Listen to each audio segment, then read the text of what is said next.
They're like, go I over like to that. that Jeff and Bill show and debate a more independent. Yeah, that's great. Okay. I'm sure they didn't say it exactly that way. Thank you. Appreciate that.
Director Cash Patel.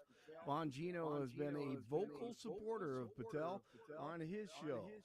I can tell you with certainty that Cash Patel is there for one reason. He is there to make the FBI great again. Folks, we need Cash Patel at FBI. As far as I'm concerned right now, he is the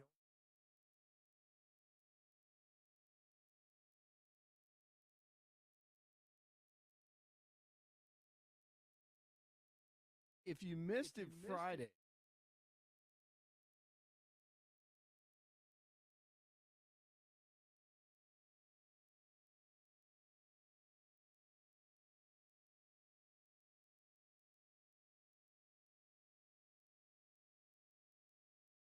With state and federal laws. We are the federal law.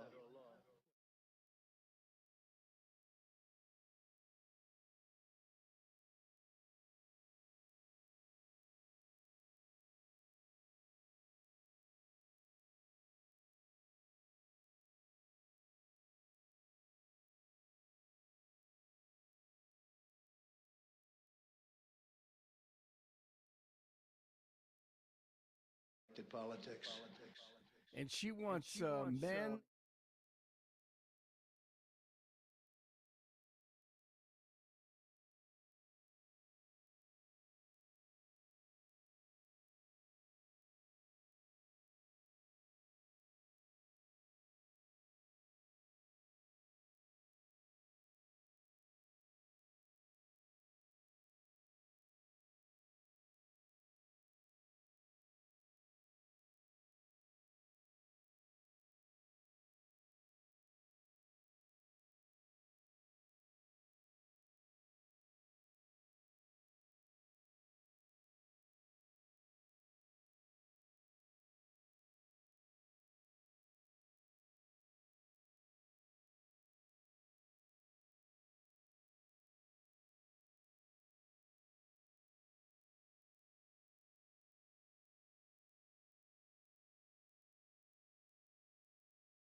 Now, Blake, a little bit of an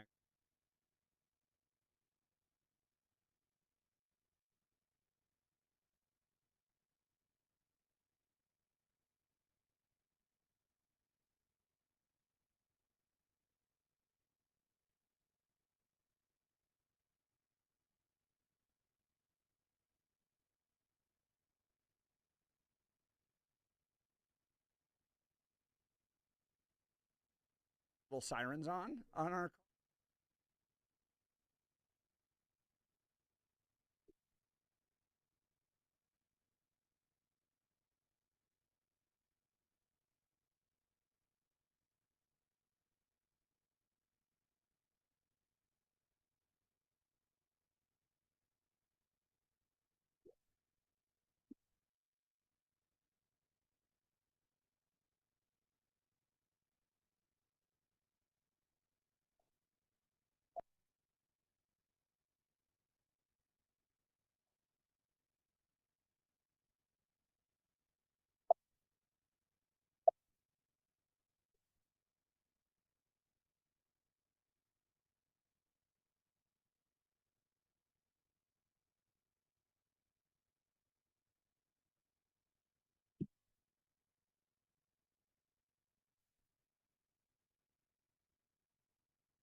Dude, the notorious Bill Thorpe, a guy that.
All right, we've got a lot to cover today. Let's jump into it. I want to tell you first about our friends over at Granite. Are you ready to transform?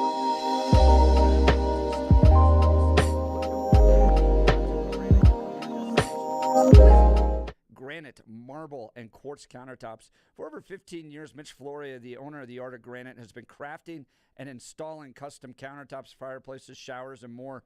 Their teams of experts will guide you through the selection process, ensuring you find the perfect stone to match your style and budget.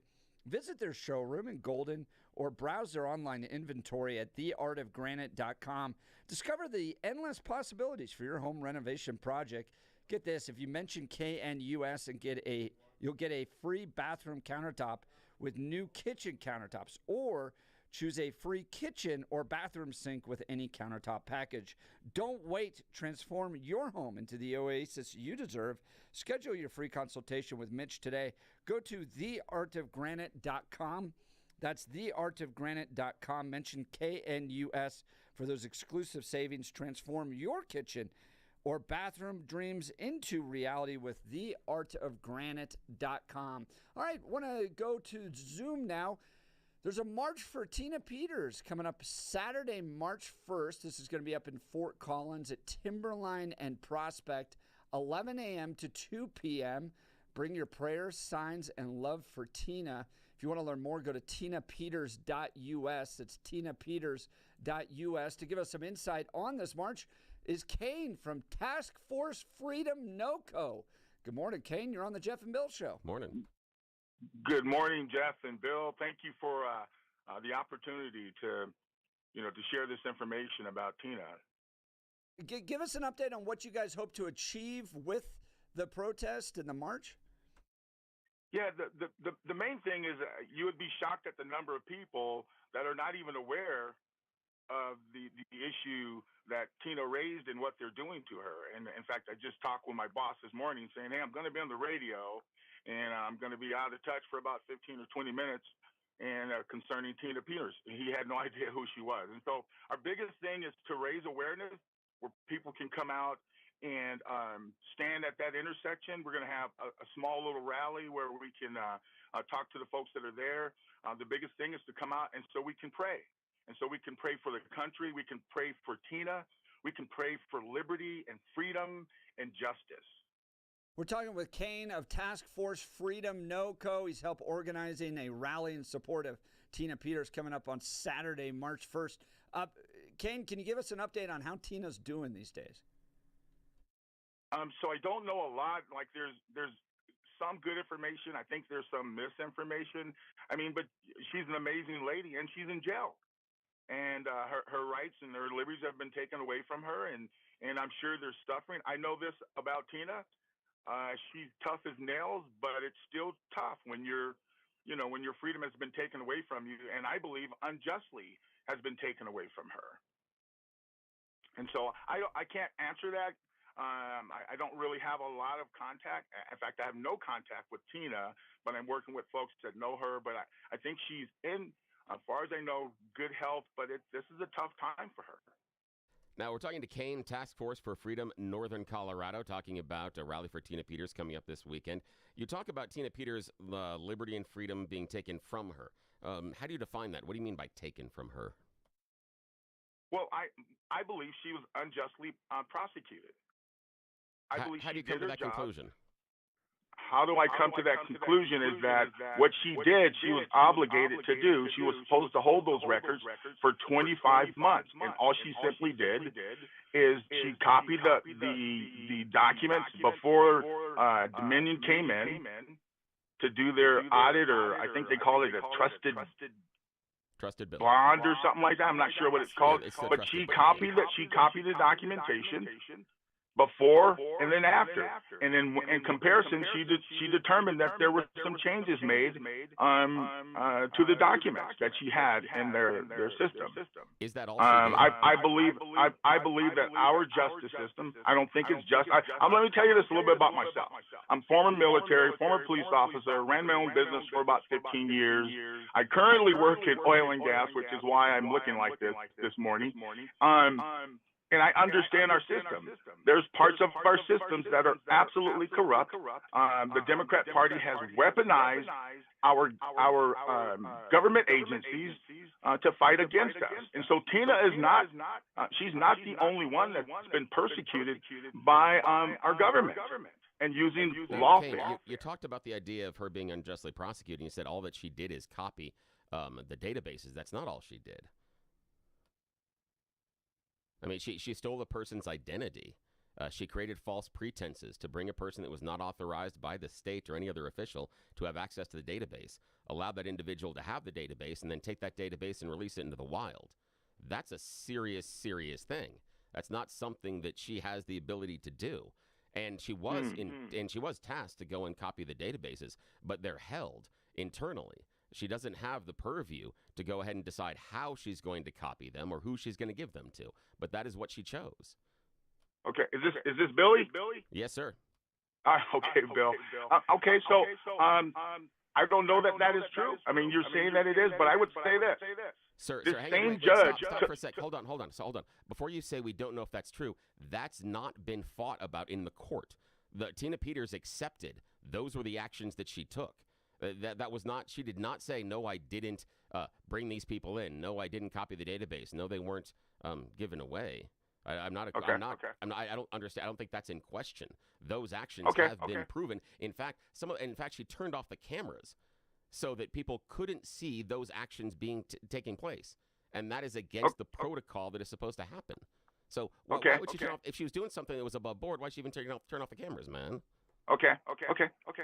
So let me say this, Bill. Did we do anything? Did our government, did law enforcement, did the prosecutors, the DA do anything about the evidence that she discovered where our voting system was compromised? Yes, as far as I know, nothing's been done, nothing's been said, no one's gone to jail, no one's been arrested for Dominion for adjusting those documents. Well, see, the thing is, Kane, you're starting with the premise that it is true and proven. People did look into her allegations, including the district attorney in Mesa County, who is a Republican, and found nothing that Tina said in those 3 reports is true. And it's been outlined vehemently from a number of different sources why she is incorrect. She's come to the wrong conclusions. And the studies inside those reports do come to wrong conclusions. They have been studied. And the other thing they haven't done, Kane, is they haven't used them as proof for voter fraud in any other court case. Her proof that she hasn't been brought up in any other defamation or libel case to show that voter fraud existed. And the reason is because it doesn't prove what you claim it does. Okay. Well, I mean, I can do some more research on this myself, but I will tell you this. I know the same judge released a man who was in possession of 26 pounds of fentanyl, and he gave that person probation. Tina Peters is looking at 9 years, 10 years. Yeah, Kane, I can get with you, dude. I can get with you on the idea of 9 years. I do think that that's extraneous. I think that is longer than she should be serving. I'm guessing, and again, this is only my opinion.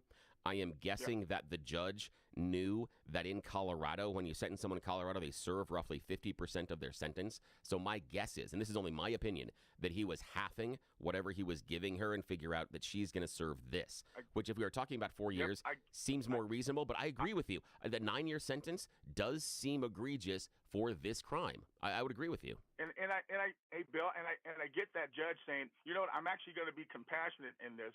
But still, a man with 26 pounds of fentanyl, which can kill 4 million, 5 million people, got probation. Our system is not just. I'll prove it to you another way.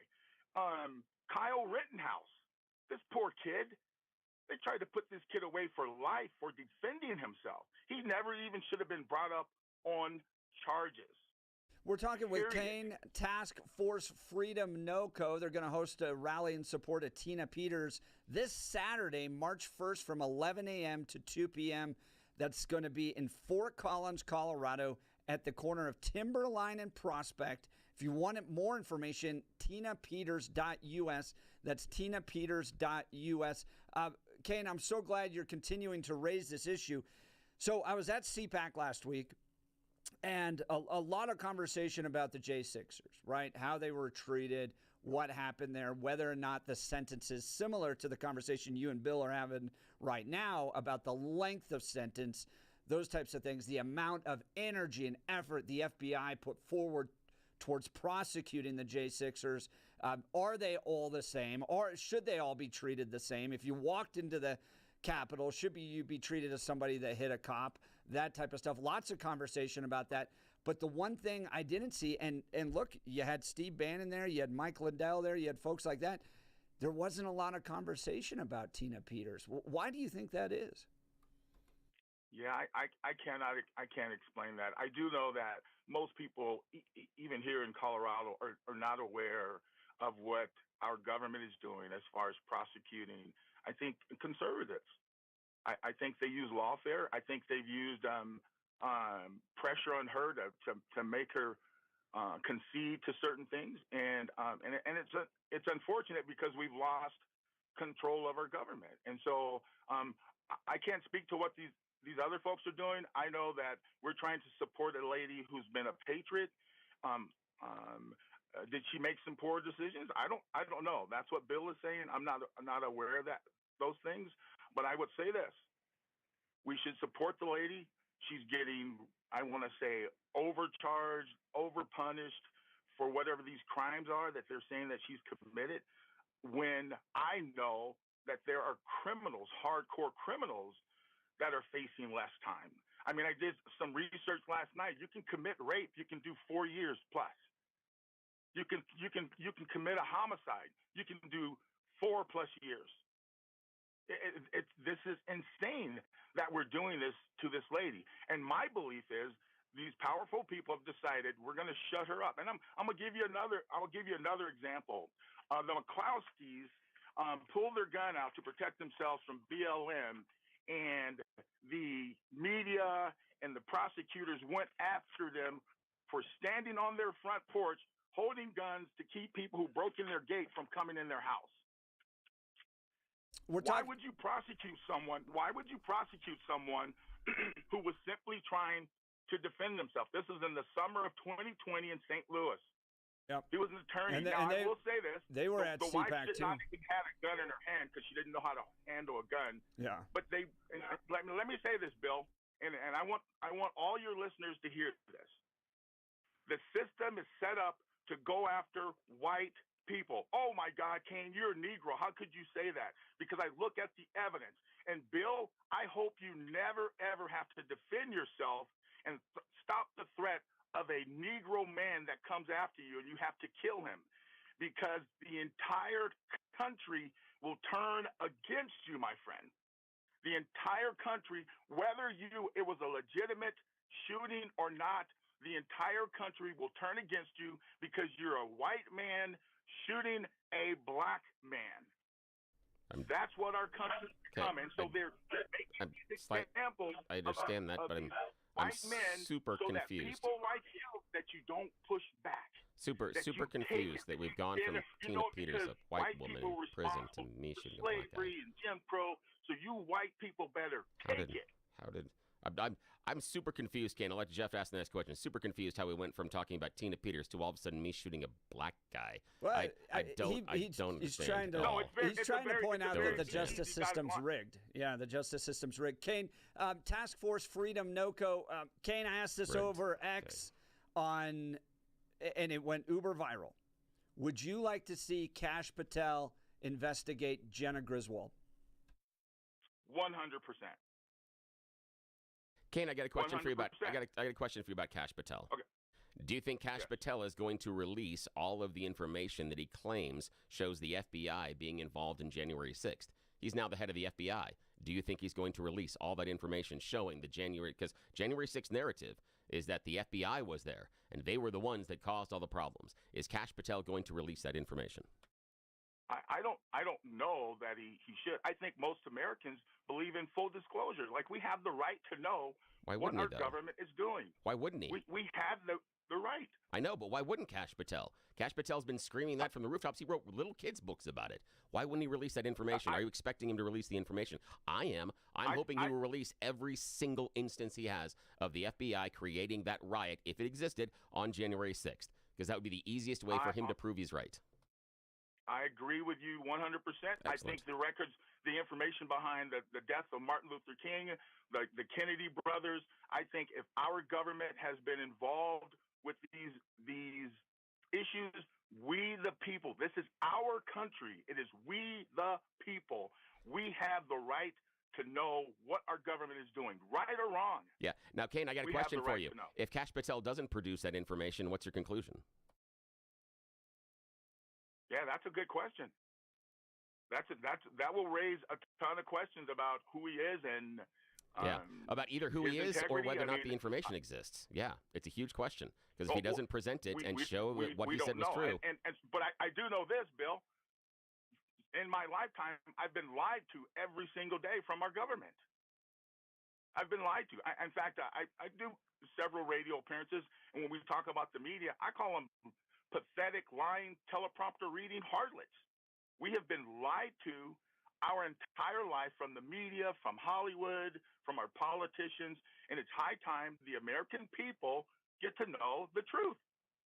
We can handle it. We're talking with Kane of Task Force Freedom NoCo. He's helping organize a rally in support of Tina Peters this Saturday, March 1st from 11 a.m. to 2 p.m. Timberline and Prospect in Fort Collins, Colorado. Bring your prayers, signs, and love for Tina. If you want more information, go to tinapeters.us.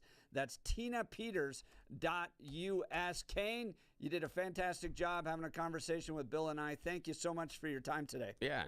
Enjoy your work. Appreciate Thank you, sir. Thank you, Bill. Thanks for allowing me on your show. Sure. Take care. We'll continue with your phone calls and text. If you want to join the conversation, give us a call at 303-696-1971. That's 303-696-1971. Or text us on the Dan Caplis Law text line at 720-819-5115, 720-819-5115.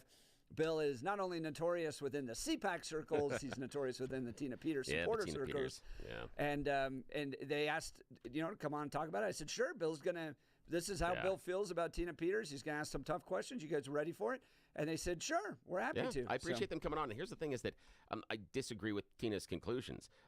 Do I disagree with going out and showing her support and the fact that she is going to be spending probably the next 4 to 5 years in prison? Yes, support her for that. Go out, pray for her. Go out, show support to her family and friends. Yes, and in my mind, Tina has made a horrible mistake, and she's gotten into this situation, and it is a horrible lapse in judgment, and I have all the empathy and concern in the world that she's taken care of in prison, that she's going to be okay, and that she comes out just fine. I'm 110% behind that.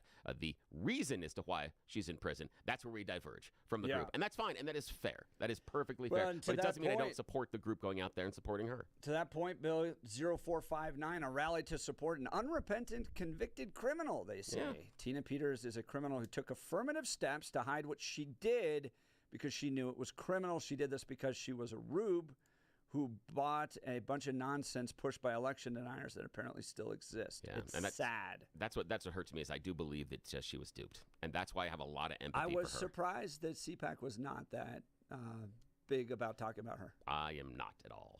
I mean, it's still an outstanding case. You got the J6ers out, right? And granted, Trump cannot pardon Tina Peters, but there should have. I mean, if this is to that end a big issue worth addressing, there should have been a panel, a discussion, all that stuff. And even Mike Lindell's booth was not covering it. Yeah, I know. So, and at one point, he was flying her all over the country. Fascinating. And she was a star at his big symposium that didn't prove anything. Yeah. Fascinating. All right, join the conversation. You're listening to The Jeff and Bill Show. This is Denver's Talk Leader, News Talk 710 KNUS.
and I wouldn't have guessed. Not based on previous behavior. No, never.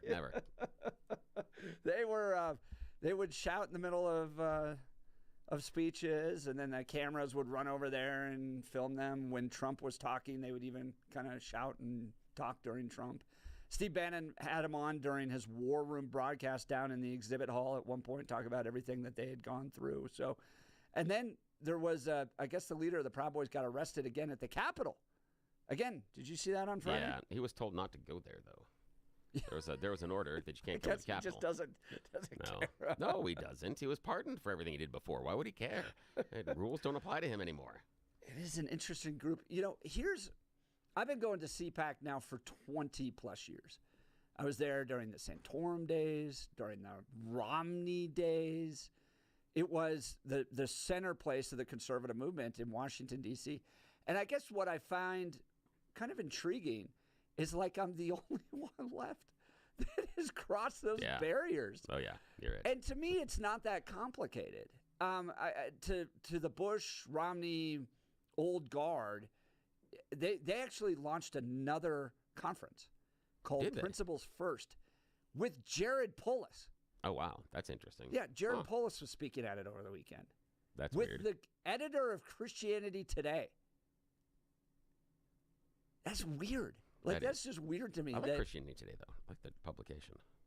I mean, it's more center left. Oh, yeah. But it's in its worldview. Yeah. But there are some things they do in there that I find intriguing. That like in Christian Science Monitor, their perspective on when they're reporting on news, I find interesting. So I value both of those outlets as far as their perspective on what they're seeing. Yeah. So this wasn't on our schedule, Bill, so I'm going to go off on this. But I find it interesting.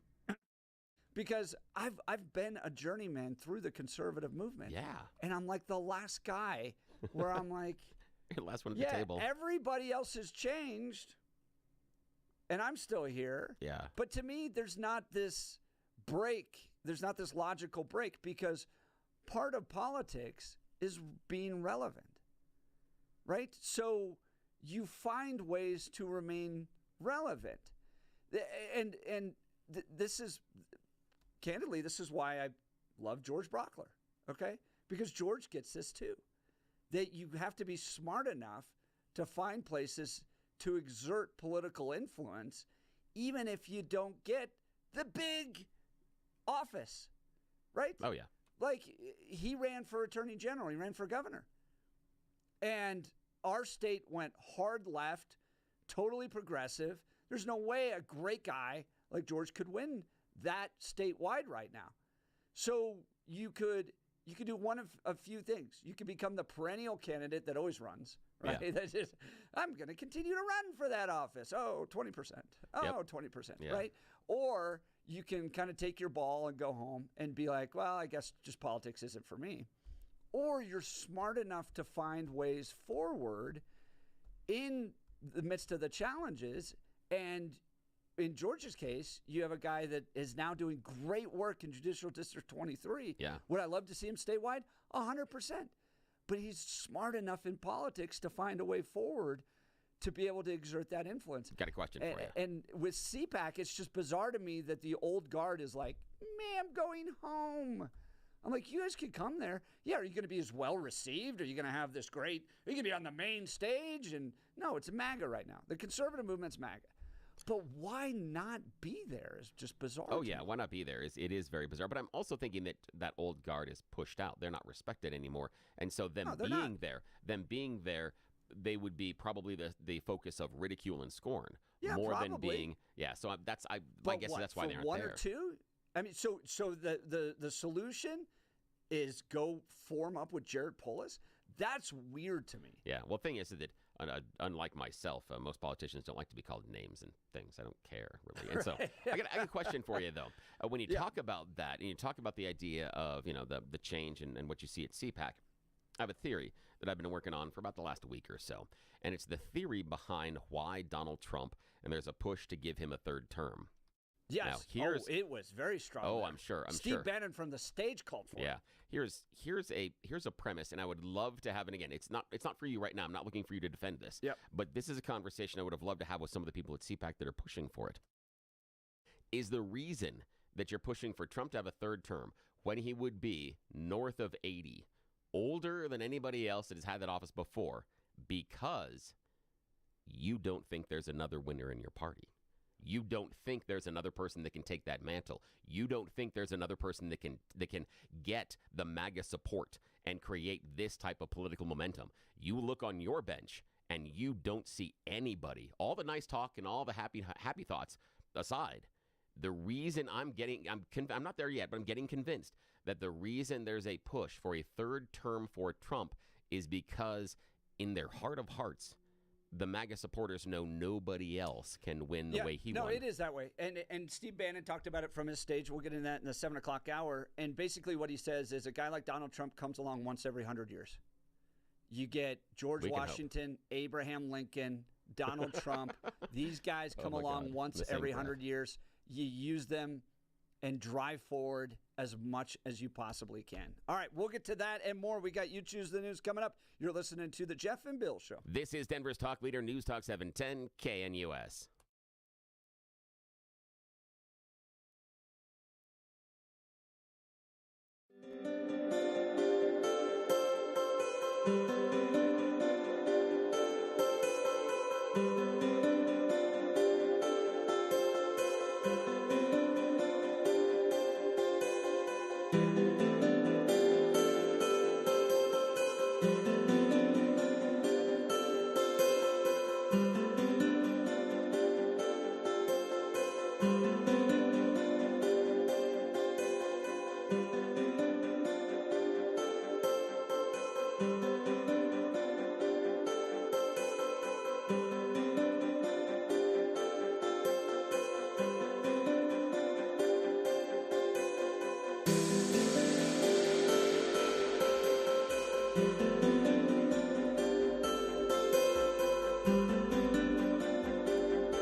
Yes, it's that time of the morning where we play everybody's favorite fake radio news game show. You choose the news. I've spent mere moments this morning scouring the interwebs for funny stories about us humans. It's remarkably easy. Giving them even more dumb headlines so we can play this fake radio news game show. Why? Because those in charge have no idea we are this irresponsible with valuable airtime. And shh, don't tell them. They wake up in like 7 minutes. So this is a secret between all of us. It is, of course, Jeff in the studio. Blake Olson is joining us from the, there's the echo again. Blake.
It is 7 a.m. in the Mile High City on this Monday, February 24th, 2025. Good morning, Denver, Colorado. You've tuned into the Jeff and Bill Show, News Talk 710 KNUS. I'm your co-host, Jeff Hunt, along with Bill Thorpe, bringing you the freshest insights and hottest takes from the right, left, and center. Coffee's so good. We are good radio station coffee. It was an early morning, man. Yeah, especially after all last week and CPAC and late nights and all that very crazy early stuff. Monday. Yeah, we're kicking it off. Crept up on us. Yes, it's the most Monday that we have in a while. It is definitely the most Monday yes, Monday. It is. Just get going. Yes, exactly. We've got a whole hour planned for you, engaging discussions, critical analysis, but most importantly, your phone calls and texts. So let's kick it off. Coming up here in just a minute, Rep. Ty Winner is going to join us, Colorado House District 47. This is a headline coming out of Colorado politics. Colorado House debate resolution condemning January 6 rioters and Trump pardons. State House Republicans Friday fought for hours against a joint resolution condemning January 6th, quote, insurrectionists, a word mentioned 13 times in the resolution, and President Donald Trump pardons, as was noted with gallows and hangman's news for Republican Vice President Mike Pence. But this week, the polls showing respondents overwhelmingly believe that, I guess, Trump should not have pardoned, should have pardoned. What do you think? All of that was debated on Friday on the House floor. January 6ers were at CPAC. So, was this a good use of time Friday at the state capitol? And I've got some thoughts on this because Democrats down at the state capitol, when it comes to these types of resolutions, are an interesting group. Yeah, I got a question. I take this a little personally. The Democrats are still in charge down at the state 100%. capitol. Yep. Okay, so then we know just by default it wasn't a good use of the time. Just in general. Just in general. Point to me the good use of time they've spent over the previous several sessions. Yes, and exactly. I can be convinced of something else. So far, I don't see it. With all the problems we've had down in the city of Denver, in the state of Colorado, okay, that's one thing. All right, okay, you're going to go spend an entire day debating a resolution on January 6th, rioters and partners. By the way, this was 4 years ago. Yeah. Okay, so that's one aspect of it. Okay, but here's the other thing. Upon the death of one of the great heroes of politics, in my mind, and the guy that hired me, I was one of the final hires he made before he passed away at Colorado Christian University, was Bill Armstrong. Yeah. And Bill was a state rep and state senator. And so upon his passing, there was a resolution to commemorate him. Huh. Okay? Yeah. So down at the state capitol, Republican lawmakers got up and said, we want to remember Bill. And Bill's family was there. Bill's wife was there. Kids, grandkids, all that stuff. And Bill had a famous statement, he would say. He'd go down, his thing was, Jesus, Jesus, Jesus. I stand for Jesus, Jesus, Jesus. It's at the end of the day, it's all about Jesus, Jesus, Jesus. So the Republican lawmakers got up there and replicated that. Today we honor Bill Armstrong, who would from this podium say Jesus, Jesus, Jesus. So for the most part, these types of resolutions to honor somebody that's passed away are like the most non-controversial thing out there, right? It just goes like even if you disagreed with them, their family's in the room. Just honor the dead guy. Just keep your mouth shut if you disagree with might be saying, and guess what? We're going to go on to other business during the day. So just put your head down, surf your phone. If you don't agree with the guy, did the Democrats do that? No. In fact, following all of this commemoration of Bill Armstrong, Daphne Michelson-Janae gets up and goes down there and goes, the chanting of Jesus, Jesus, Jesus reminds me of the Nazi chants that took place years ago. That's where he went? Yes, that's what reminded him? That is, yes, exactly. So the Democrats, with their little resolutions, cannot, one, like to waste time on things that happened 4 years ago, but can't even let the other side do their own little resolution without making a big thing to honor a guy who passed away with his family there, without equating it to some form of Nazism. That's just ridiculous. Now, I understand, and it is one thing. I didn't know that was something that Bill Armstrong had said, because strangely enough, that's much like one of my favorite sayings. It's very close, but mine goes, Jesus, Jesus, Jesus, what in the hell is wrong with all of you? There's an extra part there at the end. It's normally my phrase. I don't think it's as nice as Bill Armstrong's phrase. Mine's a little more, maybe not. Yeah, but still, we're close. I didn't know I was that close to him. I appreciate that. We've got a lot to cover. We're going to talk to Ty Winter here in just a second. But first, let's bring the man you all want to hear, Blake Olson.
big debate broke out on the floor of the House of Representatives here in Colorado over January 6th. State House Republicans Friday fought for hours against a joint resolution condemning the January 6th, quote, insurrectionists. A word mentioned 13 times in the resolution, and President Trump's pardons of them. Here's one Democrat. For Black Americans, this moment was more than an assault on the Capitol. It was a painful reminder of the double standard that exists in this country. This was Rep. Michael Carter, Democrat of Aurora. As he watched rioters storming the halls, breaking windows, and assaulting officers, Carter said he wondered what would happen if those rioters looked like him. The mob was black. The response would have been bullets, tear gas, mass arrests, he said. It wasn't just an attack on a building. It was an attack on the very foundation of our democracy and on the right to vote, Carter said. I think if Carter had any recollection of history, he would have remembered that there were actually bullet holes shot at the Colorado State Capitol during the BLM riots, and nobody was prosecuted for that. Well, to give us some insight on what happened Friday, Representative Ty Winter joins the Jeff and Bill Show. Good morning, Representative. Thanks for taking time to join us this morning. Yeah, good morning. Good morning, fellas. Thanks for having me on. I always love being on with you all in the morning. All right, 6 hours of debate, I think, is what it ended up being, or something like that. Good use of time on Friday, considering all the problems Colorado's facing? You know, it was a horrible use of time. I mean, it's a complete waste of legislative time, and it really does nothing to address the real challenges Coloradoans are facing today. I mean, families are struggling with affordability. They're struggling with raising crime. I mean, the majority is more focused on political posturing than real solutions. And that's what it was. But the problem is they brought that to the floor thinking that House Republicans were just going to sit down, because we all know that it was a distraction from the real issues. It was political theater. But the thing is you can't come out and punch 22 hard-working, fighting Republicans in the mouth and expect them just to lay down. So we push back, and we push back hard. Like the majority or Minority Leader Pugliese said, you wanted to have this conversation, or you would have not brought this resolution in front of us. And we gave him about 6 hours of conversation.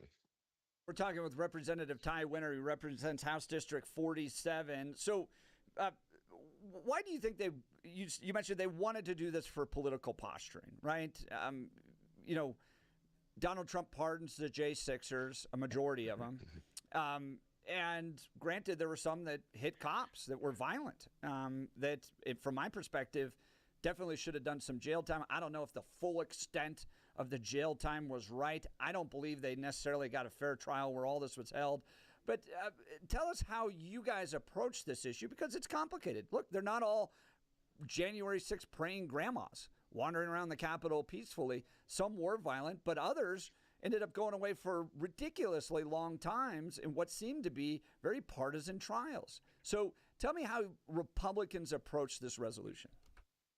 Well, and we hit it from different directions because, we all know that one issue isn't singular, and Republicans stand for law and order.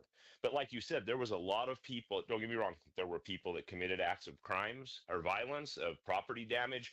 And I don't think there's a sensible Republican out there that wouldn't say if you break the law, you should be punished. But you hit on something very important. Were they justly tried? Were they justly convicted? There was a lot of people swept up in that were let in by staff that had just went in to pray. And we're talking about the majority. The vast majority of those people that were wrongfully tried, wrongfully convicted, those are the people that we stood up for. And there's so many other technical reasons. I mean, as Republicans, words matter. And insurrection, nobody was charged of an insurrection, first and foremost. I mean, people were charged but not convicted. So to say that there was an insurrection when nobody was convicted of an insurrection makes it a bald-faced lie right there on the face of things. So, we wanted to talk about that perspective. We also wanted to talk about the people, Representative Luck did a good job of laying out, lady was an attorney, school teacher. She laid out methodically what happened, the process, and all the people that were wrapped up in this that were just bystanders, that were just there and swept into the building. So, we wanted to give a voice for them. But the most thing that we wanted to talk about was the distraction from the issues. The Democrats in the state know when they put something out there like this, the media plays on it.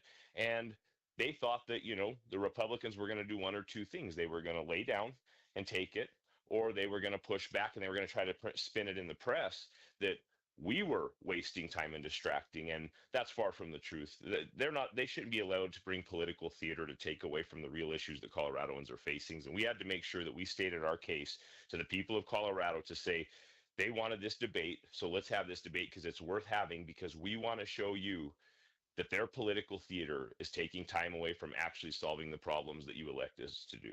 Yeah, Rep Ty Winter, why not just roll over? This thing could have been a 5-minute resolution, let them move on, all that other stuff. Do you think they would have treated it that, or do you think they really wanted to use that moment to try to gain political points, get the media's attention back on January 6th, which happened, by the way, 4 years ago?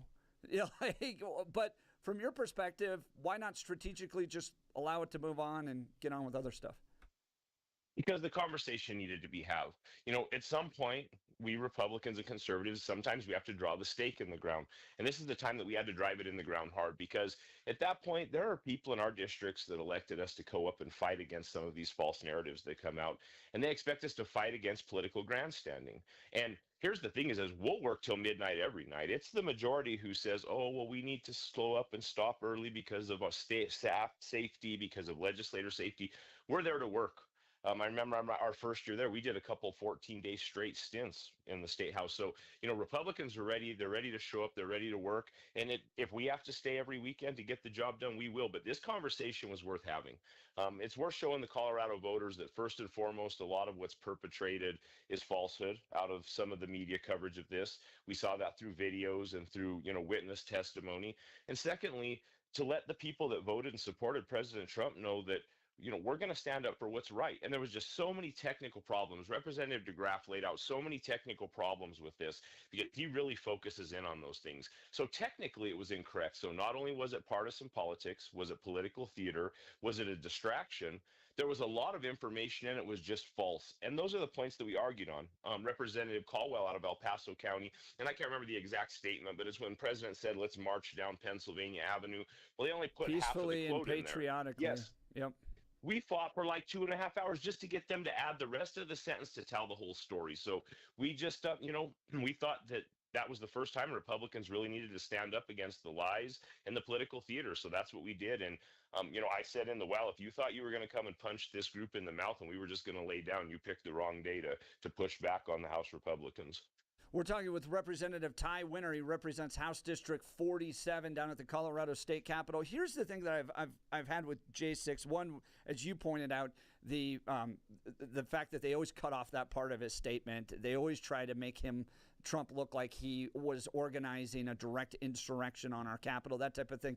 They're not honest about the facts. But the other thing that's always gotten me about this is I've watched the power and the might of the FBI pick through video frame by video frame, push out pictures of people they wanted to prosecute, SWAT teams, breaking down doors. I mean, the response was huge in an effort to, one, send a very strong message that this should never happen again at our Capitol, and I don't think it should. I think it was terrible what happened on January 6th, okay?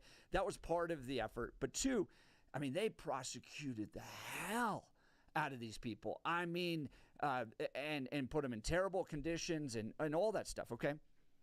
And then I'll just ask a really simple question. During the BLM riots here in Denver, somebody actively opened fire on the Colorado State Capitol. And I don't know if you were a lawmaker at that point, but I remember it. I remember there were bullet holes in the Colorado State Capitol. Who did they prosecute for that? Right, so well, you have this huge effort that the weight and thousands of FBI agents coming down on January 6th. Okay, somebody actively fired bullets at the Colorado State Capitol, and they don't know who did that.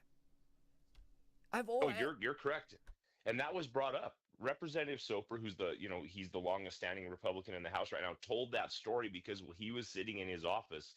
He said the bullet, he could hear it ricochet off the side of the building because his office faced out there off the west steps. So he told that story. He told about how they decimated the Capitol and how so many things that were happening that day. And you're right. last week just heading out to the Capitol one morning. I had it on Fox 31 News, and they were talking about, I can't remember how many millions of dollars that the city of Denver has paid to rioters and people that were actually defacing property and being violent with police as well. So, you know, it's definitely a double standard.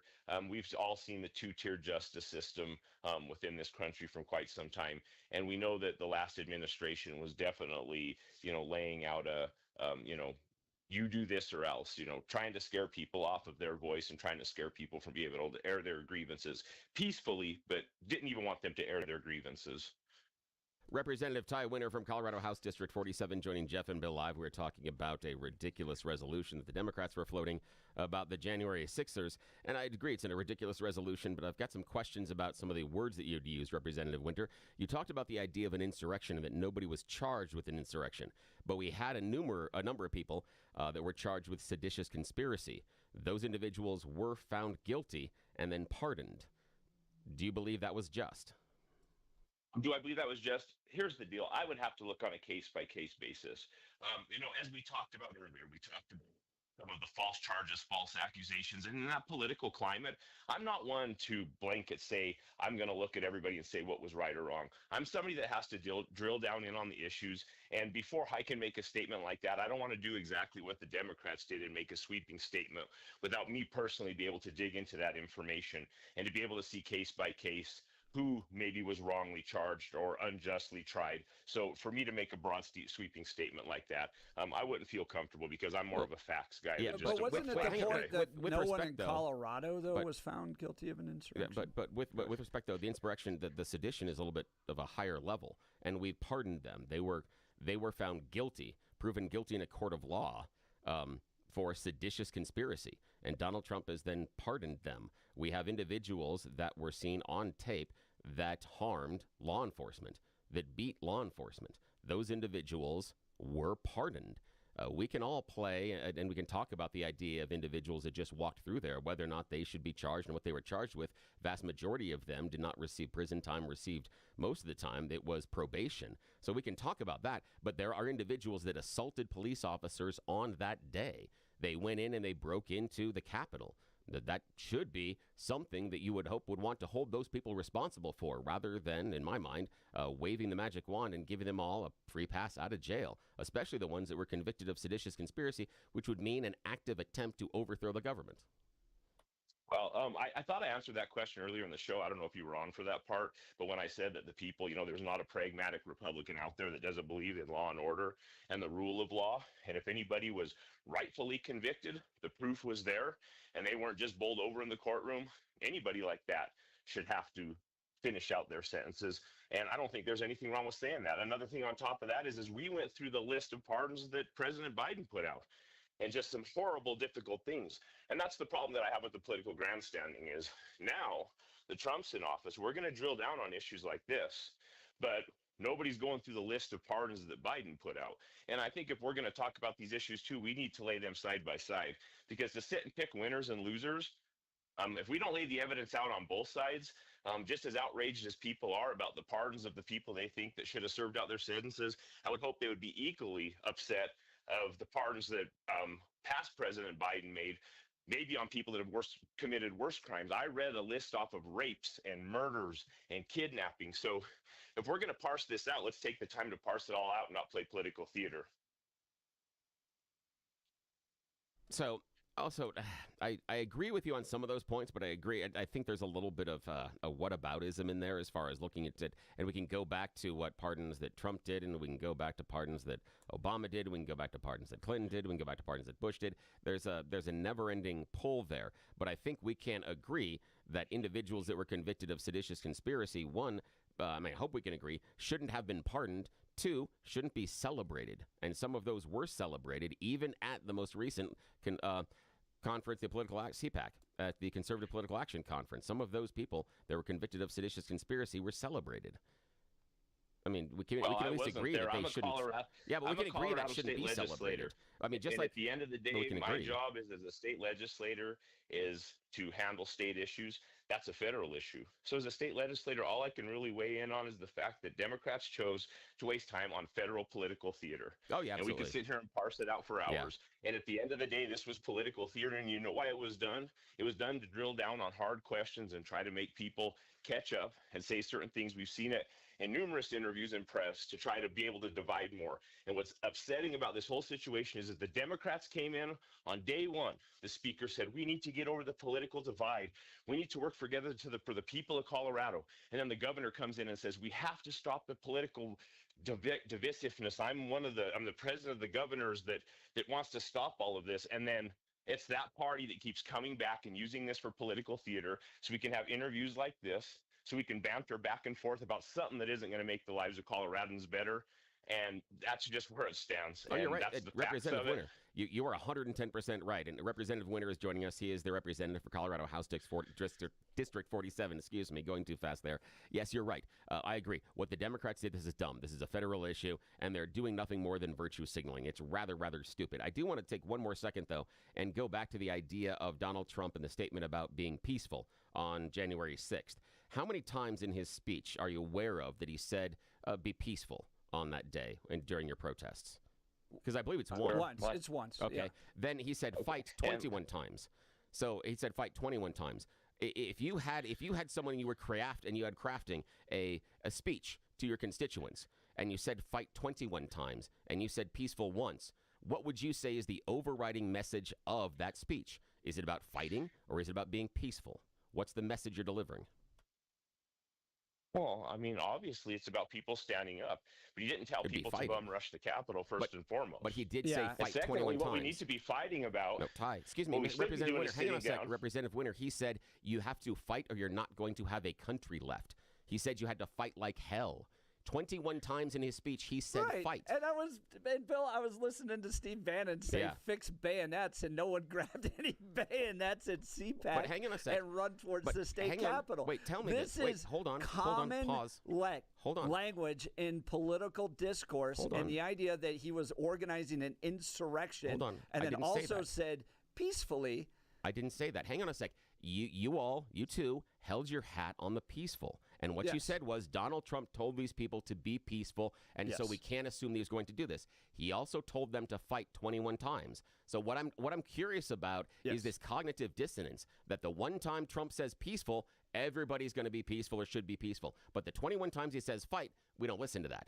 Either we're listening and taking the words in the speech and going to act on it, or we're not. Right. I'm not saying that he fomented an insurrection, answer, but I'm saying he said it 21 times. I'll defer to you first. Well, no, thank you. I want to go back down to the first part of the interview. Like I said, I don't know if you had heard what I had said. We were talking about one sentence in there.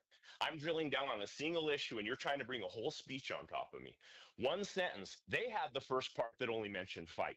Whether it was, guess what? That would have been only mentioned one time in that resolution. So if, like you said, we're going to sit down and part this out and be pragmatic, shouldn't the rest of the sentence be in there?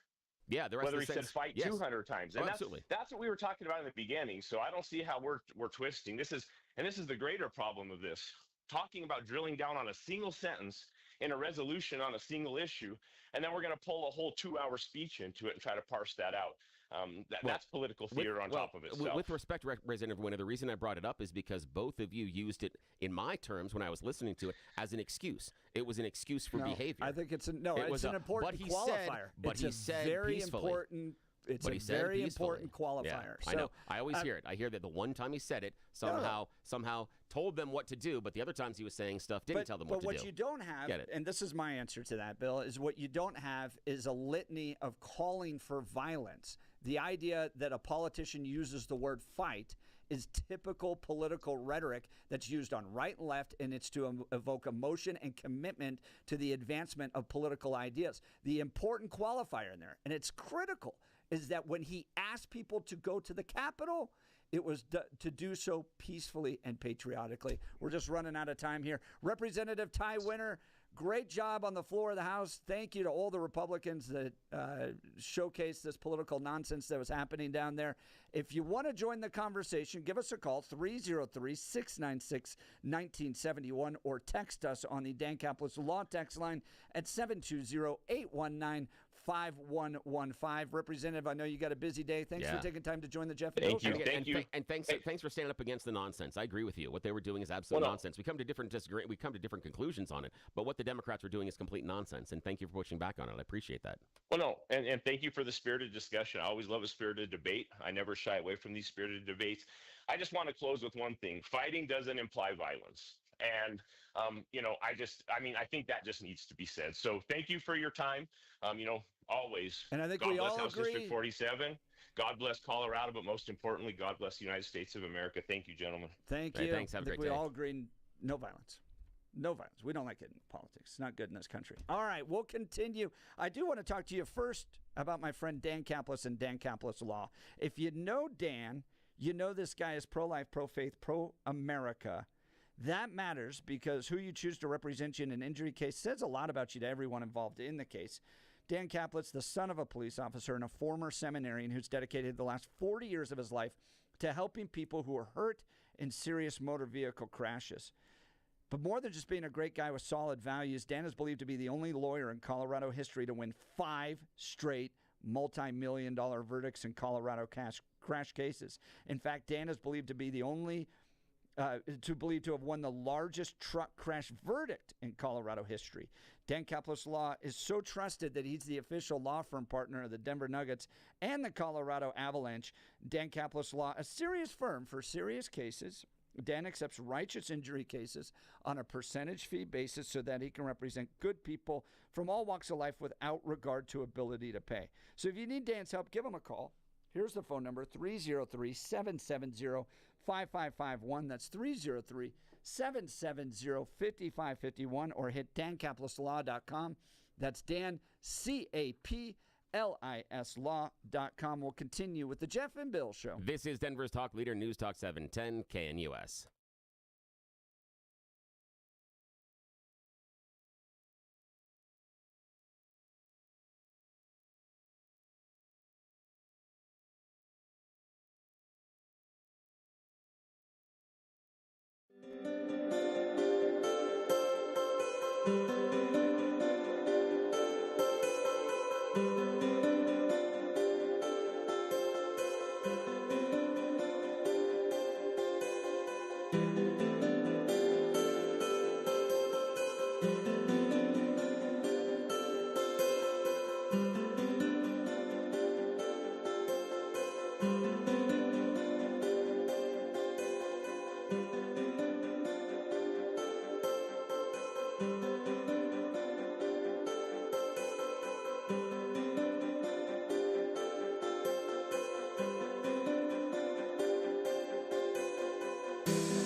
am so excited for them. Hop!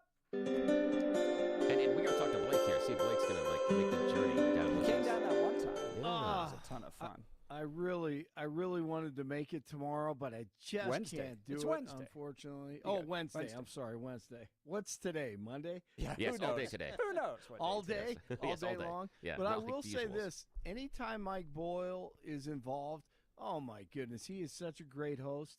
You go into those things, man, that he hosts, he'll take you to your table, bring the entertainment, all the information and history that you need. He'll talk about any subject you need. So as long as Mike Boyle and you guys are there, it's going to be awesome. It's going to be wonderful. And I'm telling you, if it does work into your, time frame and it does work the calendar, you're more than welcome to come down, join us at the IHOP in Greenwood Village. It's right off of Arapahoe Road on I-25. You get off and you go a little bit south.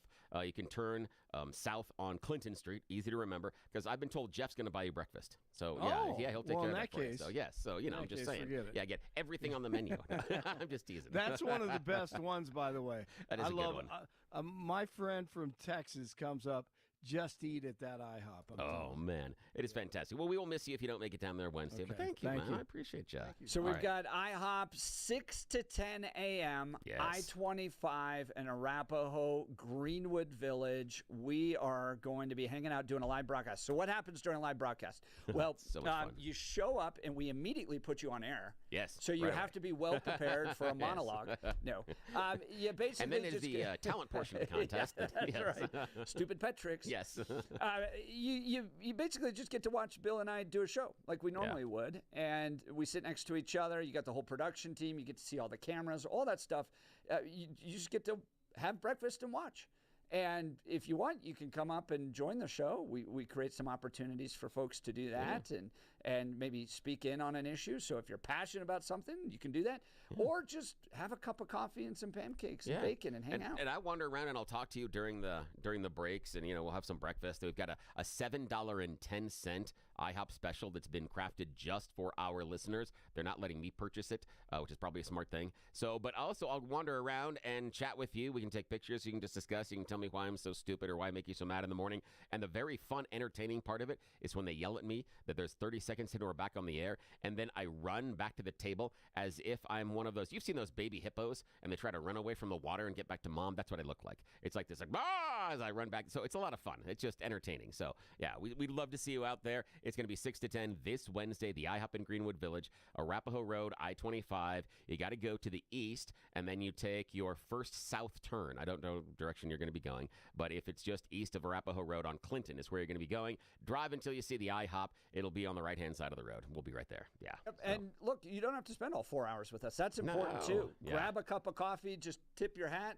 and head on out, Yeah. or hang out for all 4 hours. My It's wife totally can't listen available. to the show 4 hours, and she's married to me, so I get it. You don't have to be there all 4 hours with us, please. It is great. All happening this Wednesday, 6 to 10. Go to 710knus.com for more details there. Also want to tell you about my friends at Mountain High Appliance. It's a new year, and it's time for you to get a kitchen upgrade. Save big during Mountain High's President's Day event going on now.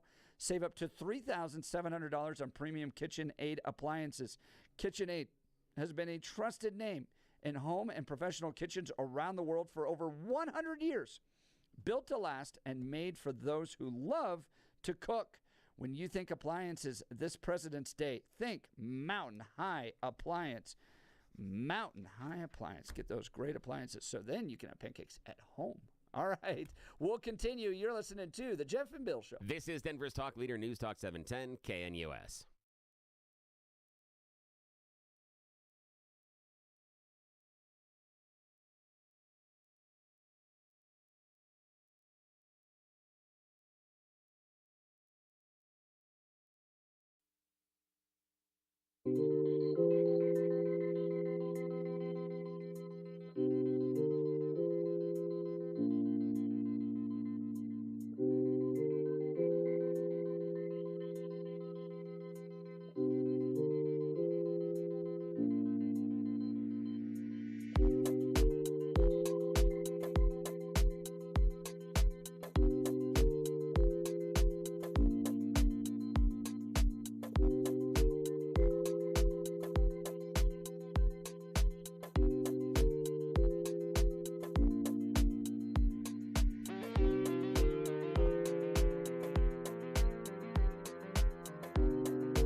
Back to the Jeff and Bill show. Bill, a fan of this song? I've never.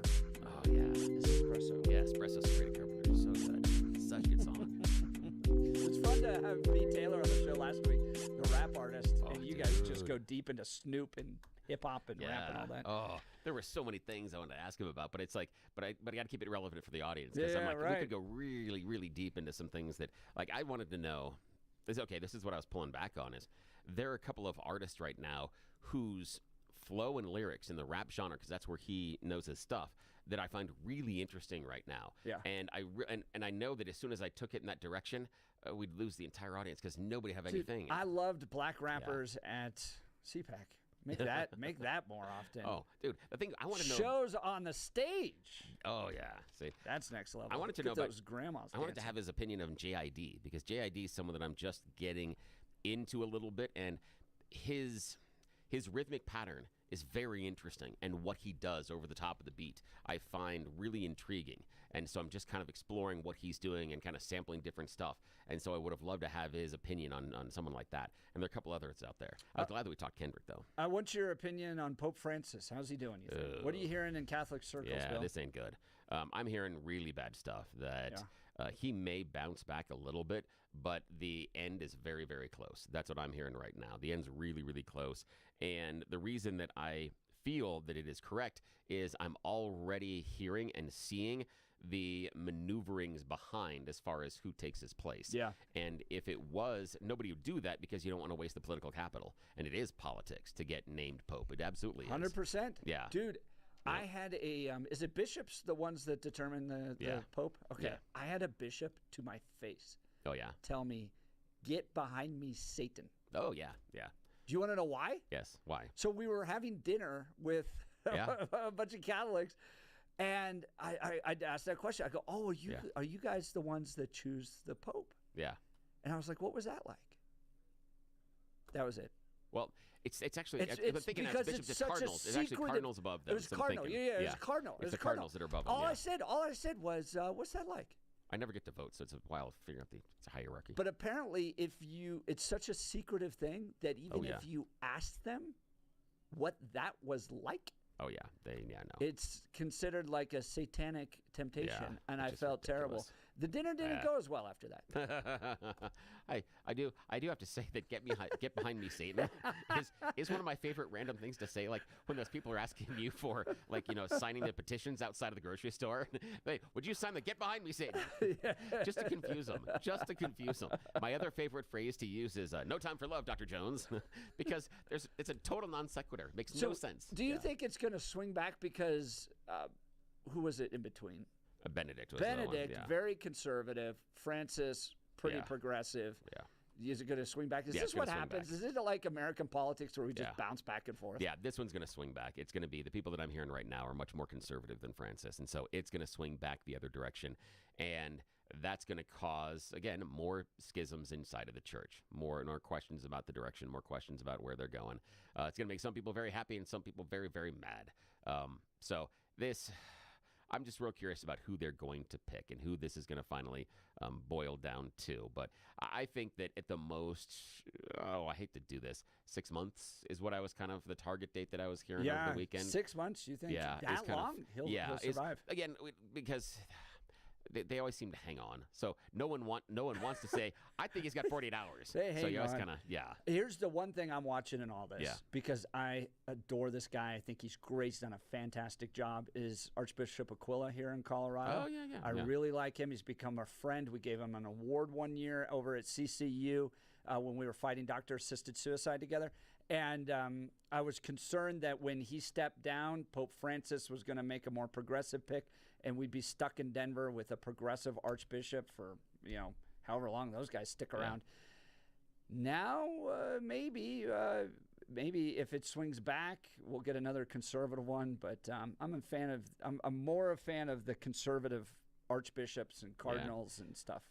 The thing for me is that what will grow the congregation, and I still don't believe that my church has been honest about some of their sins of the past. And until that is faced head on, I think you're going to have a problem. But that's conversation for another day. All right, join the conversation if you want. Who do you think the next pope might be? Should it be more conservative? 303-696-1971. You're listening to The Jeff and Bill Show. This is 710 KNUS.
Tri-City on this Monday, February 24th, 2025. Good morning, Denver, Colorado. You've tuned into the Jeff and Bill Show, News Talk 710 KNUS. I'm your co-host, Jeff Hunt, along with Bill Thorpe, bringing you the freshest insights, hottest takes from the right, left, and center. We're just back from CPAC. Lots of speeches to talk about, lots to cover. Where's the conservative movement going? We'll get into that this hour, as well as talk about IHOP coming up with Mike Boyle on Wednesday. You're not going to want to miss that. 9 o'clock hour, Jimmy Sengenberger is going to join us because Jeffco Schools, in all their wisdom, apparently this is all allegedly, is like, you know who we should keep out of our classrooms?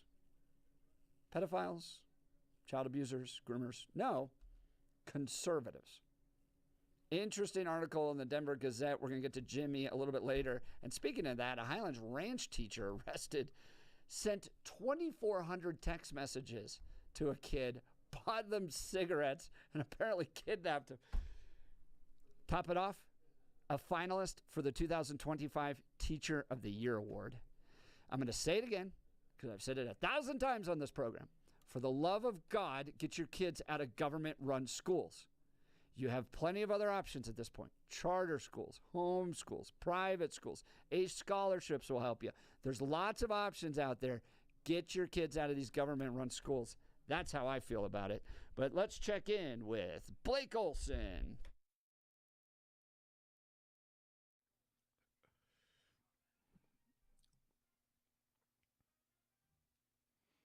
All right, thanks a lot, Jeff and Billy. 50 and mostly cloudy in Denver, expecting a high of 63 today. The 7-10 5-day forecast coming up. Our top story. We fought through hell together, but in the end we achieved the great liberation of America. We're liberating our country right now. We're doing all these things that you're reading about. We're liberating. Day 35 of the awakening in America, and DJT announces another big move. Cutesy time is over. Dan Bongino will be the next deputy director of the FBI, working alongside new FBI Director Kash Patel. Bongino has been a vocal supporter of Patel on his show. I can tell you with certainty that Kash Patel is there for one reason. He is there to make the FBI great again. Folks, we need Kash Patel at FBI. As far as I'm concerned right now, he is the only guy who knows where the bodies are buried and can go in there and clean that mess up. This guy gets it. Bongino is former Secret Service and a New York police officer and one of the most popular political podcasters out there right now. He'll have to give that up, of course. We are going to stand strong. We are going to work hard. We are going to fight, and win.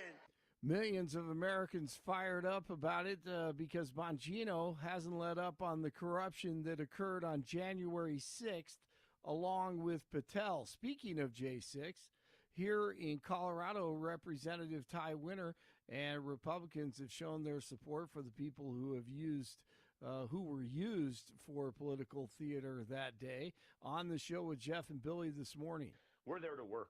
I remember our first year there, we did a couple 14-day straight stints in the State House. So, Republicans are ready. They're ready to show up. They're ready to work. And if we have to stay every weekend to get the job done, we will. But this conversation was worth having. It's worth showing the Colorado voters that first and foremost, a lot of what's perpetrated is falsehood out of some of the media coverage of this. We saw that through videos and through, witness testimony. And secondly, to let the people that voted and supported President Trump know that, we're going to stand up for what's right. And there was just so many technical problems. Representative DeGraff laid out so many technical problems with this because he really focuses in on those things. So technically it was incorrect. So not only was it partisan politics, was it political theater, was it a distraction? There was a lot of information and it was just false. Kane from Task Force Freedom, Northern Colorado, on the show also this morning. They're showing support for Tina Peters this Saturday in Fort Collins at 11 in the morning. Billy also asked Kane if he thought Kash Patel will expose everything and everyone involving the January 6th riots like he has promised. But I do know this, Bill. In my lifetime, I've been lied to every single day from our government.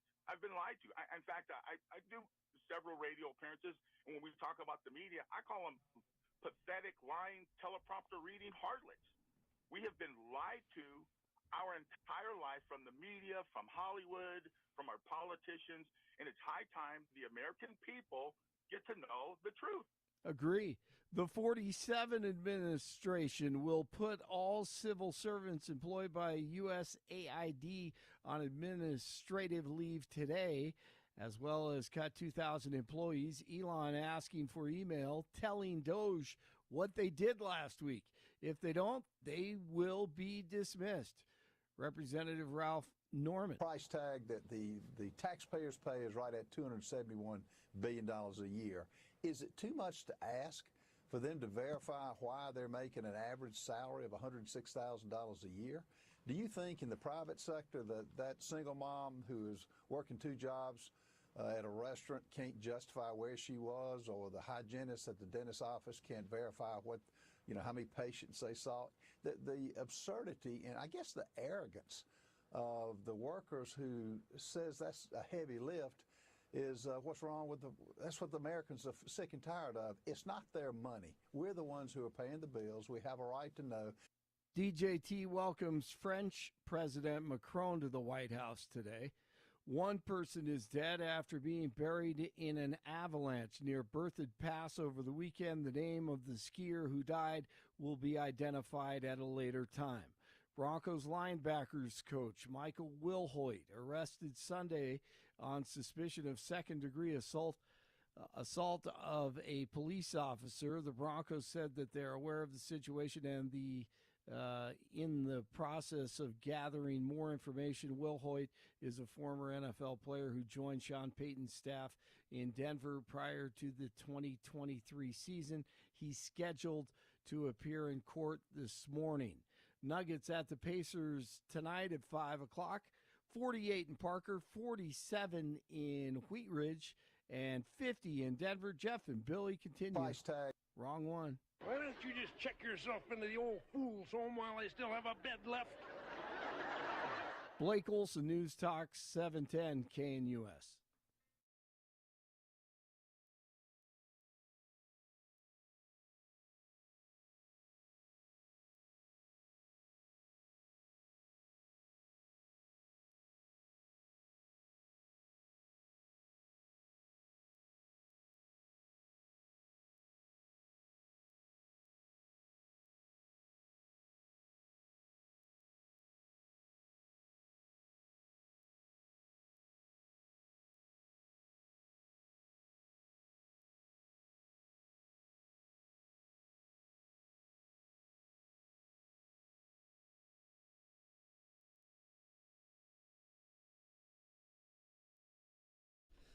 All right, this Wednesday, the Jeff and Bill Show is heading out on the road with our friend Mike Boyle to IHOP from 6 to 10 a.m. for a live broadcast. That means you get to come and enjoy some breakfast, watch the radio production in its entirety. You can hang out for all 4 hours. You can just grab a cup of coffee and tip your hat to us. But we'd love to see you live in person. Joining us now on the Jeff and Bill Show is the legendary host of the Mike Boyle Restaurant Show, Mike Boyle. Good morning, Mike. Morning, sir. Good morning, Jeff. Good morning, Bill. Listen, I want you guys to know what reverence I hold the Jeff and Bill Show. How important the Jeff and Bill Show and an appearance at the IHOP is to me. I just got done walking on the beach at Tulum, Mexico with my buddy Mike from Granelli's Pizza in Castle Rock. And I'll have a nice dinner tonight, but then I'll get on a plane tomorrow and I'll fly back so I can be at the IHOP on Wednesday from 6 to 10 with my bros, Jeff and Bill. How's that, Mike? Oh, my That's goodness. sacrifice. That's amazing, man. That is incredible. So, yeah, and we've got some great specials. You know, they got that fave menu. They've got 5 for $6. And I've had 3 of those items, and they're more than adequate. But we've also got some great $7.10 specials. Yeah, I was just looking at those, Mike. Now, hang on a sec here, because Jeff, I hate to break this to you, but Mike's really not coming back for the show. It's because of the IHOP pancakes. The pancakes are so good. He'll come back to Mexico, from Mexico to Colorado for the pancakes. Not really to see us, but we appreciate the sentiment. We do appreciate the sentiment. Busted. Yeah. Yeah. So I've got some of the information, too. I found it on your page, MikeBoyle.com, MikeBoyle.com, that'll outline the great deals you're going to get at IHOP for $7.10. What are they hooking us up with? We have got a stack of pancakes, including strawberry cheesecake, double blueberry, chocolate strawberry, one a stack, tres leche. I don't even know what all these pancakes are. Of course, those of us that are old enough to remember IHOP stands for International House of Pancakes, and they're known for pancakes, but they're also going to do a great combination breakfast where it will come with a meat and two buttermilk pancakes and eggs and so forth. So one way or the other, for not much money, whether you want to do the $6 fave or the $7.10 specials, we're going to get you filled up. And, we've had a couple of wonderful events previously. People love to meet you guys. We had one down at Doug's Diner in Parker. We had another one at an IHOP in Aurora. But this one is nice and freeway close. Get off the freeway at Arapahoe, get off at Dry Creek, swing by, and you can get right back on the freeway and head to work or whatever you want to do. But we'd love to see as many people as can figure out a way to make it on Wednesday. Oh, it'll be wonderful. And just as many people show up to see us as CU. You draw just as many people as we do. You're the actual yes. life You're the of the star. party. You are the reason. And Mike wanders around, and he'll spend time. He'll sit down at your table, and he'll chat with you a little bit. And again, it is his hard work that he talked to the guys at IHOP and said, listen, if the fans from 710 KNUS show up, you got to make sure we do something right for them. So in addition to that $6 special they've got, it's a $7.10 IHOP Jeff and Bill show, Mike Boyle show only, in which you get either the big stack of pancakes, strawberry cheesecake, chocolate strawberry, Cinestack, tres leches, chocolate chip. Go wild. Or you want to be a little more like the adult. The pancake combo, 2 pancakes, 2 eggs. You get to choose the bacon or sausage, plus you get the hash browns. And the hash browns are fantastic there. So, and that's all $7.10. You can't beat that price if you run to one of those coffee shops or you drive by and do the fast food thing on the way into the office. So we're going to give you a fresh-made meal. Sit down, hang out with us for a little while, and then head on your way. As long as you can spend with us, we love it. But we're going to make sure that you are fed. Make sure you're fed by something fresh, a local eatery, and we're going to save you cash at the same time. So, yeah, show up with us on Wednesday. It's going to be a lot of fun. And, it's great for me, to be honest with you, because you guys, 6 to 10, news of the day, live and local, you've got to work. I'll be there shaking hands. I'll be there hugging the ladies. I'll sit down and have breakfast, and it's a chance to catch up with people. So love to have it. Like you said, come by for a cup of coffee, come by and have breakfast, come by and stay for 4 hours. But now, Mike, we got a text message here. We got a text amazing. message from the bread man. He wants to know what time the cute girls are showing up. that my job is the restaurant show. My Yes. job is $7.10 specials. Nicely I'm done. sure that you've just got a plethora of hotties that follow the Jeff and Bill show. So I'll let you guys be in charge of that. Oh, thank you. I appreciate that. It's a lot of pressure. That's a lot of pressure. But, yes, Yeah. that is great. And nice save on that one. That was a good job because Now- Birdman set you up there. Nice save. Mike, you're down in Mexico right now, right? I brought a group of listeners. About 3 times a year, I ask listeners if they'd like to travel with me. And we flew in last Tuesday to the new Tulum International Airport. Of course, Cancun is about 2 hours from here. Cancun is the largest tourist area in Mexico, over 30 million tourists a year. So they built a new airport in Tulum to try to take a little pressure off it. It's beautiful, beautiful, beautiful. There's no wait whatsoever. We stayed at a resort a little closer to the Mayan ruins in Tulum, and we've just been enjoying. Some people spend a little bit more time in the pool. Some people spend a little bit of time at the beach. We've been doing some excursions. Saturday night, I got a private catamaran, and we went out and had a private booze cruise, sunset cruise for drinks and snacks. And so I've been doing these for about 25 years. They're great trips, and want to invite anybody that's listening to Jeff and Bill, inviting anybody that listens to my show. They're a lot of fun. It's a great group of people. and it's not cliquish. We have people drift in, drift out. Every trip runs about 50-50. People have traveled with us and people that have traveled first time or are traveling first time. So everybody blends together. I have a cocktail party every night about 6 o'clock so people can see each other, meet each other. But other than that, it's completely freestyle. You know, you go do what you want to do. This is why everybody loves Mike Boyle. What? That is awesome. I'm suffering from envy right now. I mean, it sounds so fun. I'm like the kid that had to tie a pork chop around his neck to get the dog to play with him. With my restaurant specials and trips to Mexico, it's pretty easy to build a little bit of a fan base, don't you think? Oh, absolutely. Absolutely. You've got a big fan base, and we're expecting everybody to come on out and see us. We're going to be out at the IHOP in Greenwood Village. It is just a little bit south of I-25 and Arapahoe Road. If you get off Arapahoe Road on I-25 and you're heading to the east, it is your very first south turn, and you'll remember the street. It's Clinton. Yes, you got to turn on Clinton. Yeah, strangely enough, if you're coming off of I-25, Clinton goes to the right, not the left. Well, you know what? wins. We might even start a petition there on Wednesday to change the name of that to Trump Boulevard. What do you think? I will sign that. I actually would sign that, my friend. I would. Oh, Mike Boyle live with Jeff and Bill this Wednesday at IHOP Breakfast off of I-25 and Arapahoe Road in Greenwood Village, 6 to 10 a.m. You will have fun. Bottom line, you will have fun. What a great way to start your Wednesday. And I just got one other thing to say to Mike Boyle right now. I got my toes in the water, toes in the sand. Enjoy time in Mexico, my friend. Enjoy it, sir. We'll talk to you tomorrow. Thank you, Zach Brown, making a guest appearance on the Jeff and Bill show.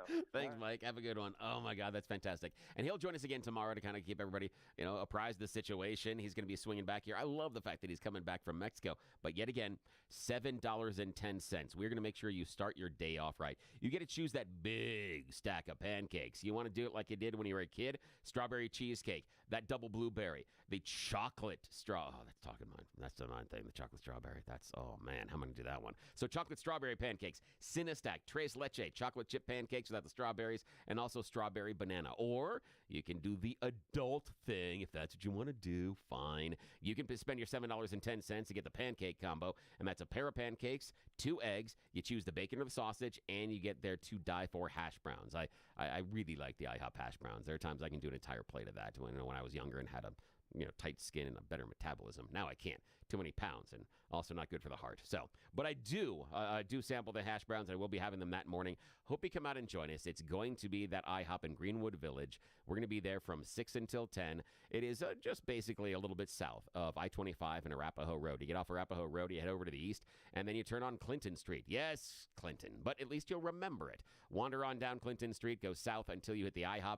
That's where we are. Come on in. Make sure you bring your cameras because we'll take pictures and we'll goof around with you when we're off the air and do stuff like that. So we can't wait to see all of you. And, of course, Mike Boyle is going to be there as well. This is going to be cool. All right, I want to talk to you about my friend Dan Caplis and Dan Caplis Law. I've known Dan for well over a decade. He's pro-life, pro-family, pro-America. That matters because who you choose to represent you in an injury case is going to say a lot about you to everyone involved in the case. You show up with somebody that's got that kind of greasy feeling to them, right? The bus billboard that goes by, they're just in it for money. That's not Dan Caplis. Dan is in it for righteous cases. He's in it for justice. He's in it for truth in the American way, all right? And while he's a good guy with solid values, what really matters is that he wins. Dan is believed to be the only lawyer in Colorado history to win 5 straight multi-million-dollar verdicts in Colorado crash cases.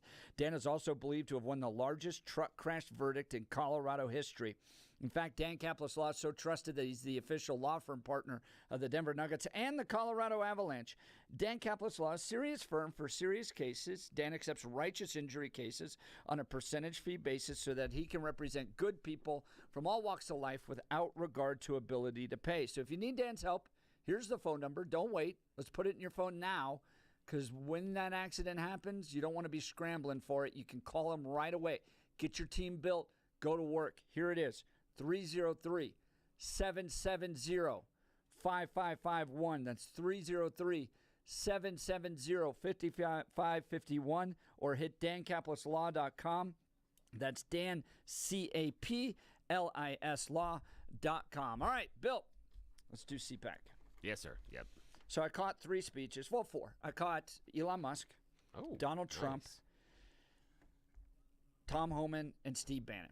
All right, now, dude, you picked the right ones. I got the fiery yeah, ones. if I was gonna tell you to go there and make sure you listen to speech, those would be the 4 I'd tell you, man. You got to go see those. Nice job. Okay. Now, I got into a little bit of a spat with Kyle Clark over the weekend because Kylie here wrote that Steve Bannon was doing Nazi salutes during his speech. Oh, and the Colorado Republicans are bringing him out. He did a straight arm salute.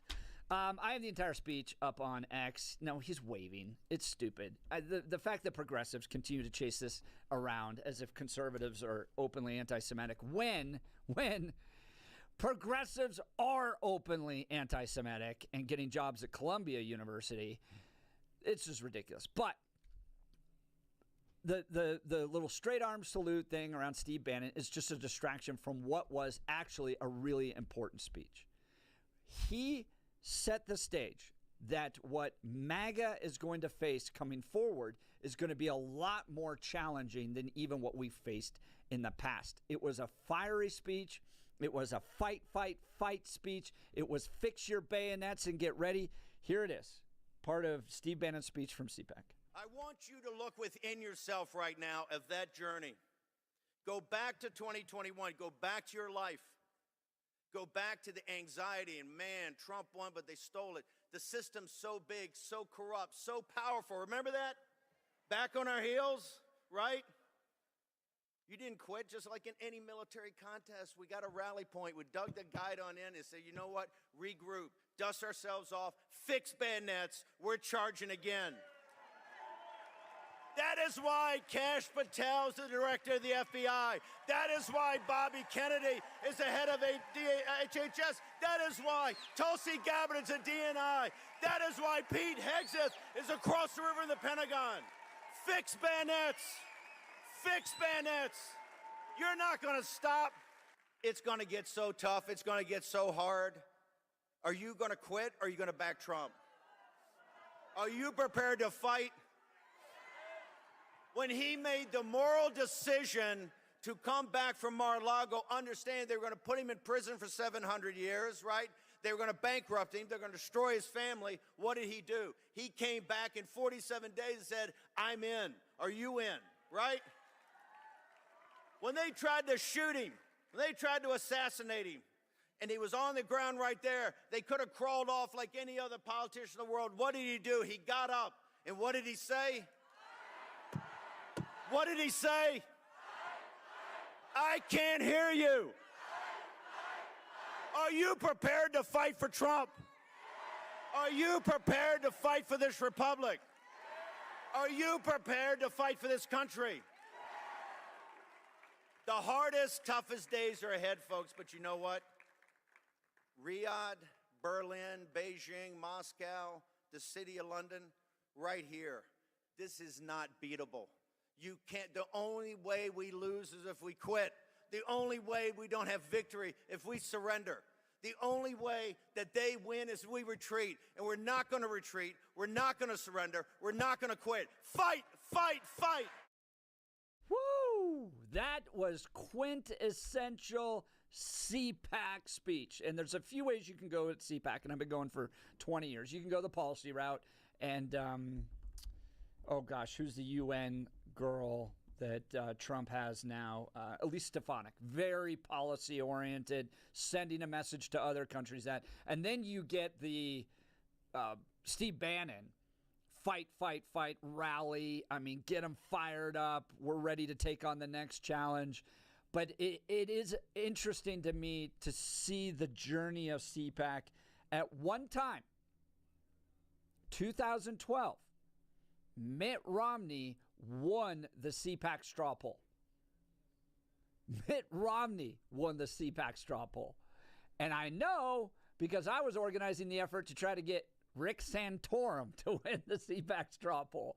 So to follow this journey of CPAC into full-on MAGA, I mean, it is MAGA dominated. Now, I don't know if it's always going to be MAGA dominated. This is a longer conversation Bill and I were having offline about, all right, if you're more of a neocon and you want to see institutional engagement, you want to see global engagement, yeah, is CPAC ever going to come back to that? I don't know, but not showing up will sure ensure that, which is basically what's happened to neocons. They've completely abandoned CPAC. They're not even in the room. They're not even getting a booth. They're not having a conversation there anymore. CPAC has gone and is completely MAGA, and that sense of passion, of fight, of fixed bayonets, of taking on. Did you hear who the enemy was there? The enemy were the globalists, were the Moscow. He puts Moscow on that list. Moscow, Iran, Germany, all that stuff. It was the globalists out there. Berlin, Riyadh. That's who Bannon has his eyes set on that needs to be defeated. But it was a good reminder of what MAGA had gone through prior to that speech, or prior to those clips. I cut out part of it just because it's a 17-minute speech. But he gets back into what life was like in the early days following the 2020 election and how they had to bounce back. But it was an impressive speech. Yeah, I wonder if Trump knows about his feelings about Putin. I wonder if that shares them. The thing that I heard in that was this weird sense of victimization that seems to be a narrative with Bannon. He spends a lot of time talking about they, and we heard that from one of our guests last week at CPAC. They are doing all these bad things, but you can't necessarily point to the they, or how do you fight the they? And what I heard in Bannon's speech is, oh my gosh, we've been victimized. We've been oppressed. We are now in charge, but we are still being victimized. We are still being oppressed, but we are in charge. We control all three branches of government right now in America, but we are still victimized. We are the ones making the choices and changing the government, but we are still the victims. It's weird that he balances this thing about being in charge, but also continuing to be the victims, which, again, works really well for the speech, but doesn't narratively hold a lot of that water. No, the dude was in jail. But I would say he was a victim. But he spent time in jail for these little. But what he spent time in jail the for? Congress, right? Not testifying before a political witch hunt. And no, he just didn't testify. Eric Holder didn't go to jail for. No, he just that would have been responsible for the Congress and DOJ to hold him responsible for. That's just they didn't. But again, Jim Jordan didn't show up and he didn't go to jail, did he? Jim Jordan refused the congressional subpoena. He didn't go to jail. So again, the idea of looking for he's not a victim. The dude ended up going to jail over contempt of Congress. Wait, hang on a sec. You're bringing it to an individual. I'm talking about he is broadly saying that MAGA is the victim. That MAGA is the victim. Yeah, they are doing this to us. A lot of these guys have spent some pretty serious time in prison. In some pretty awful places. Yeah, and some of them were convicted of seditious conspiracy. And some of them, like Steve Bannon, just pled guilty to fraud. So, again, I understand the idea that because we don't like the conviction that we were given, we're mad about it. And so we say that the judges are dirty and everything else is dirty. But again, the theme behind Bannon there is we hold the levers of power, yet we are still victims. They are still doing this, but we are in power. We are in charge, but they are still doing this to us. I still am super curious about the idea of they shot him. So they shot him. I hear that a lot. I have no idea. Nobody's been telling me who the they is that shot Donald Trump.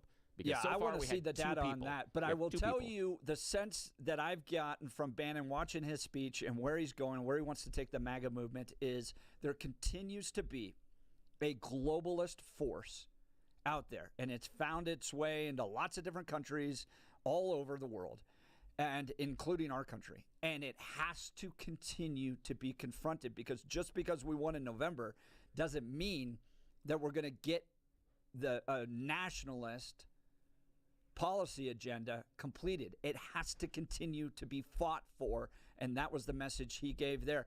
Here's the other question I have for conservatives, particularly here in Colorado. How do you interpret that and move forward? Steve Bannon is going to be the keynote speaker at the Colorado Republican Party, big fundraiser. He's it, all right? And he comes with that fight mentality. We are on our back in this state. We're not even close to winning anything. On a side note, go ahead. Don't if he asks for money, don't give it to him. Directly to Steve? Don't, because he just pled guilty for fraud for, raising money for the wall that he never built. Just saying.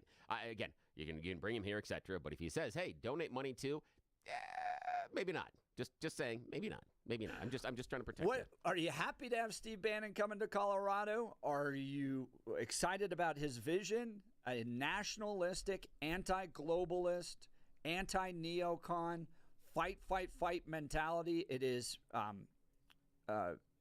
grassroots. It is organized on the masses, on the populace groups out there. Do you support that?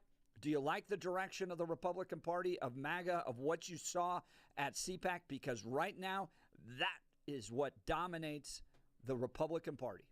That is the movement right there, and it has shifted. As a guy who's been in this for 20-plus years, it has dramatically shifted. Do you like the direction it's going? Give us a call, 303-696-1971, or text us on the Dan Caplis Law text line, 720-819-5115. Yeah. And you know what, Jeff? I also want to know, and hopefully he'll give us a call, I want to know who the they is. Everyone keeps saying that they shot him. I've heard a lot of commentators say that phrase. They shot him. They tried to kill him. Who's the they? I'm super curious. Now, we don't know a lot about the individual people that pulled the trigger, but when you're saying they shot him, they tried to kill him, who's the they? 303-696-1971. Want to take a moment here and talk to you about Wound Care Associates of Colorado. Brand new advertiser here on the show. And I'm excited because they're doing stuff different. And it also means a lot because of something that happened in my family. Years ago, my aunt had a chronic wound. It was just a slow healing cut. And she was going to a wound care facility and they were maintaining the cut. That's what they said was best, to make sure it stays clean, make sure that none of the bad stuff gets inside. Well, unfortunately, she got MRSA from the treatment. Now, I can't say it was the individual person giving her the treatment, but she was exposed to MRSA during the process of getting the treatment for her chronic wound. That's why I'm excited to tell you about Wound Care Associates of Colorado, because that's not how they operate. Now, if you have a slow healing cut, diabetic ulcer, pressure sore, someone in your family is dealing with it, that can be a little deal that turns into a very, very big deal. My aunt, after being exposed to MRSA, spent weeks in the hospital. There were a whole bunch of other complications, and she ended up with a couple of amputations because of it. Not because of the original wound, but because of the MRSA that got access to her body and her, her internal organs through that open wound, the cut tissue, the cut skin. That's where dirt, germs, and bacteria look to get access to your immune system, to your blood system, to your organs, to your bones. And that's what happened. Jennifer Walker, who started Wound Care Associates of Colorado, also has a similar story about losing her uncle to a small cut on his foot. He had other stuff he was dealing with. The cut didn't seem to be that big of a deal until it was a very big deal. So do not wait. Don't ignore that chronic, slow-healing cut, diabetic ulcer, or pressure sore. And the reason you want to talk to Wound Care Associates of Colorado, reach out to them at coloradowound.com. Coloradowound.com is two reasons. First, they're going old school. It's that concierge service where they come to your house. You contact Wound Care Associates of Colorado through coloradowound.com. They set up a personal appointment at your place. They're not asking you, hey, here's our office and park here. And no. They come to where you are. Their nurse practitioner that is wound certified comes to the privacy of your own home. You receive the comfort and compassionate care that you need right in your own home.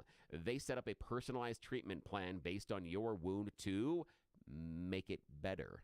Ignoring the problem doesn't fix the problem. If you went to the doctor today, like you go to the eye doctor, and the eye doctor's like, man, you can't see that chart at all. You can't read any of those letters. Well, we're just going to maintain that. No. Hey, hang on, doc. I saw a whole bunch of glasses out there in the front room. Can't we put the glasses on so I can see? No. Why would we do that? That would be silly. Let's just maintain where you are. No. Let's make it better. That's what makes Wound Care Associates of Colorado different. They want to make your wound better. If they had been around when my aunt was here, she wouldn't have suffered from MRSA. She wouldn't have had those times in the hospital. She wouldn't have had amputations. That's why Wound Care Associates of Colorado is better than the rest. Trust them. Contact them at coloradowound.com, coloradowound.com. You get that wound treated in the convenience, comfort, privacy of your own home. It is a personalized treatment plan that is focusing on promoting faster healing. Too many of those other organizations aren't focused on the healing part of this. That's why you need to talk to Colorado Wound Associates right now. coloradowound.com, coloradowound.com. And when you talk to him, tell me you heard about him here on the Jeff and Bill Show, because it sure does help us out. That sounds great, Bill. All right, phone lines starting to light up. Text messages coming in. What do you think of Steve Bannon? What do you think of the MAGA movement? And who are they? Yeah, who's they? That are going after Trump. You're listening to the Jeff and Bill Show. This is Denver's Talk Leader, News Talk 710 KNUS. Do you think they'd give me a loan? Need some money.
morning, guys. Hope you had a good weekend. So, Steve Bannon, he's a character. He's kind of the foundation of MAGA, which is why Trump had to jettison the guy first thing when he was elected in 2016, because he truly is. Well, hell, in fact, he's now currently referring to Elon Musk as a parasitic, illegal immigrant billionaire.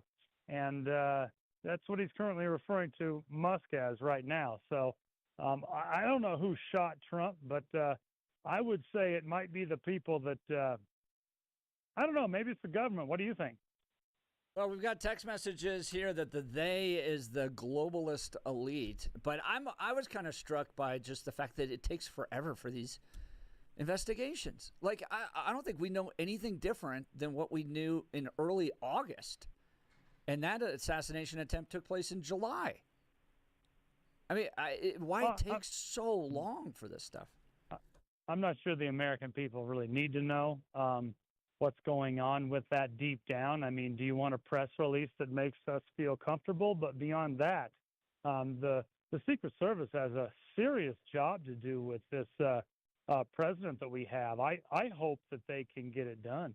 I hope they can keep him safe.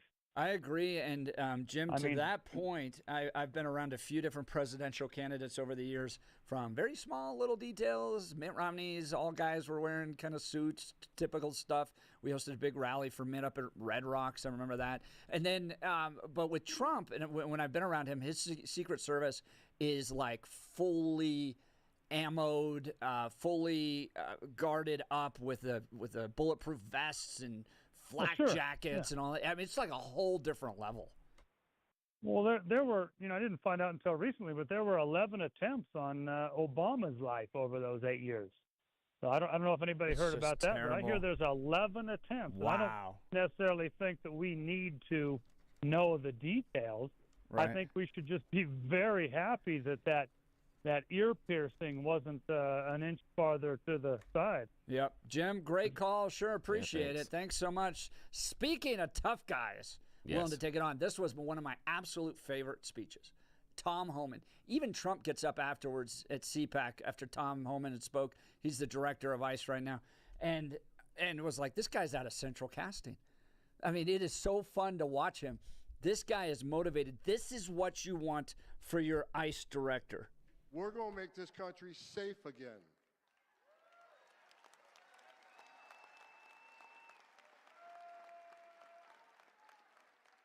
The third rail, when President Trump told me, he said, Tolman, secure the border, run the biggest deportation operation this country's ever seen, and find over 300,000 missing children that were sex trafficked or forced labor trafficked in this country.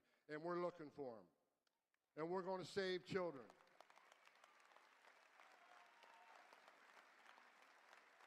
All these bad stories about Trump, Homan, you're a racist, you're a white nationalist, you're a mean person.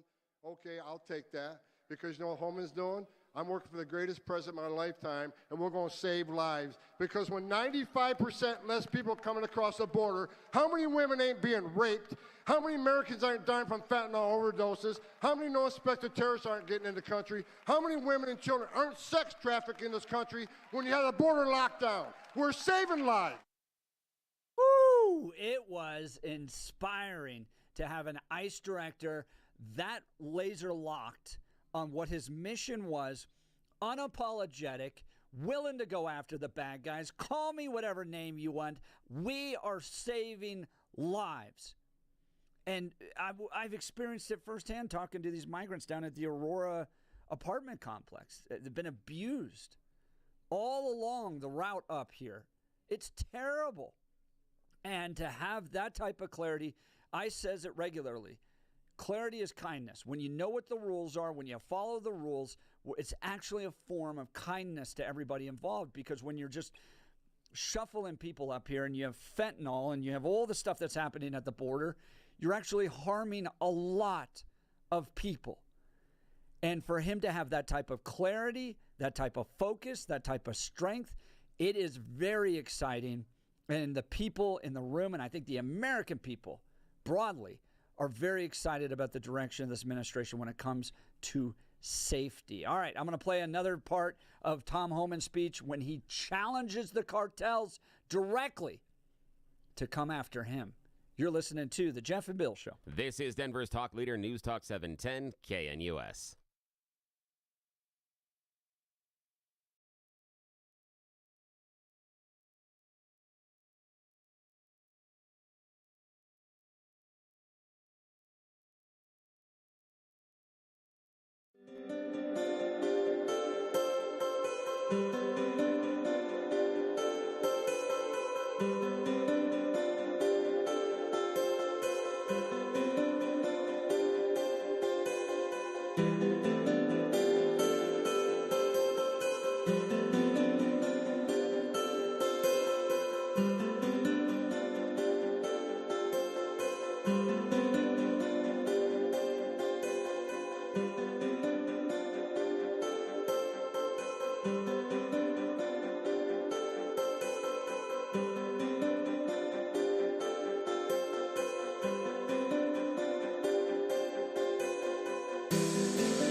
CPAC. I love this moment. This is Tom Homan taking on the drug cartels. I got another message to the criminal cartels of Mexico. At the RNC, I said a speech. I said two things at the speech. If you're in the country illegally, you better start packing now. We're keeping that promise. The other thing I said on stage at the RNC, that President Trump is going to designate the criminal cartels of Mexico as a terrorist organization. He's going to wipe you off the face of the earth.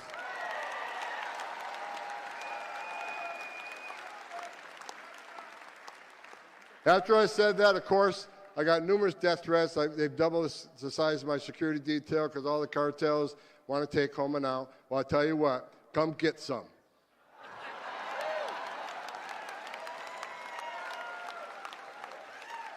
You have killed more Americans than every terrorist organization in the world combined. You are now a terrorist organization. So word out to anybody that assists them, anybody that sells their drugs on the street, anybody that assists these cartels in any way, you are helping a terrorist organization, and the weight of the world's coming down on you.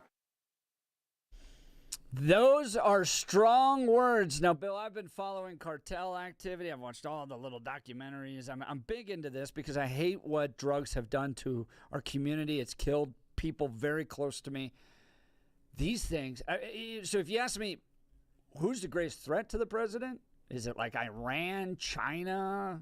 I actually would say the cartels are. They are wily in how they operate, and they just don't care. But then secondly, the ability to actually kind of root them out. They're so powerful. Americans are so addicted. Do you think these guys are going to make an impact? Yeah, I think there's going to be some impact here in the States. Whether or not there's any impact in Mexico, that I'm very skeptical of. So corrupt down there. Very skeptical of. But the other part is we have no power down there. So the idea is that we're going to wipe you off the face of the earth. How? How would you possibly accomplish that? And the problem being is you're going to accomplish that while starting a trade war with Mexico. Why would they want to help you at that point if you're making things more difficult for them economically? So when you're starting a trade war, I fail to see why the president of Mexico is going to be like, ooh, you know what would be a good idea? A joint military operation. So that's the thing is, are we drawing more bees with honey or vinegar? And that's kind of the issue. And so I'm worried about these big promises. They may be able to root out some of the criminal cartels and influence here.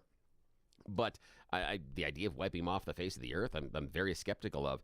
And the other problem is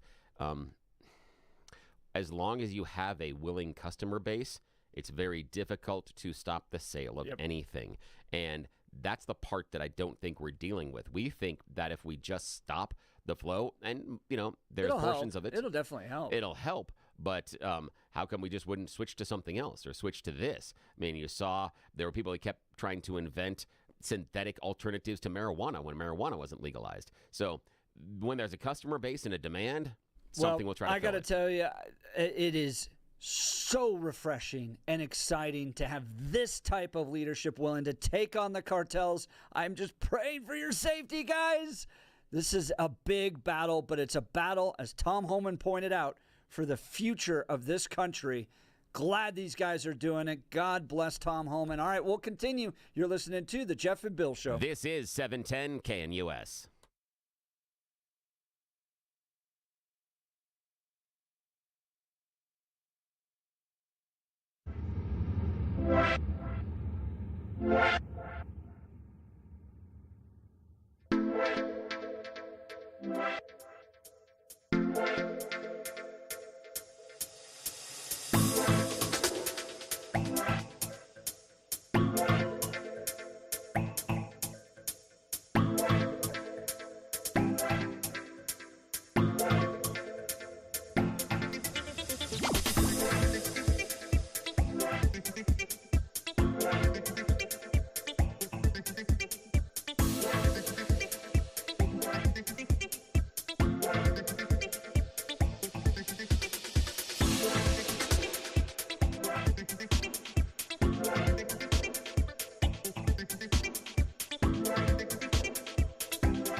It is 9 a.m. in the Mile High City on this Monday, February 24th. Good morning, Denver, Colorado. You've tuned into the Jeff and Bill Show, News Talk 710 KNUS. I'm your co-host, Jeff Hunt, along with Bill Thorpe, bringing you the freshest insights, hottest takes from the right, left, and center. Congratulations. You're waking up in the greatest country in history.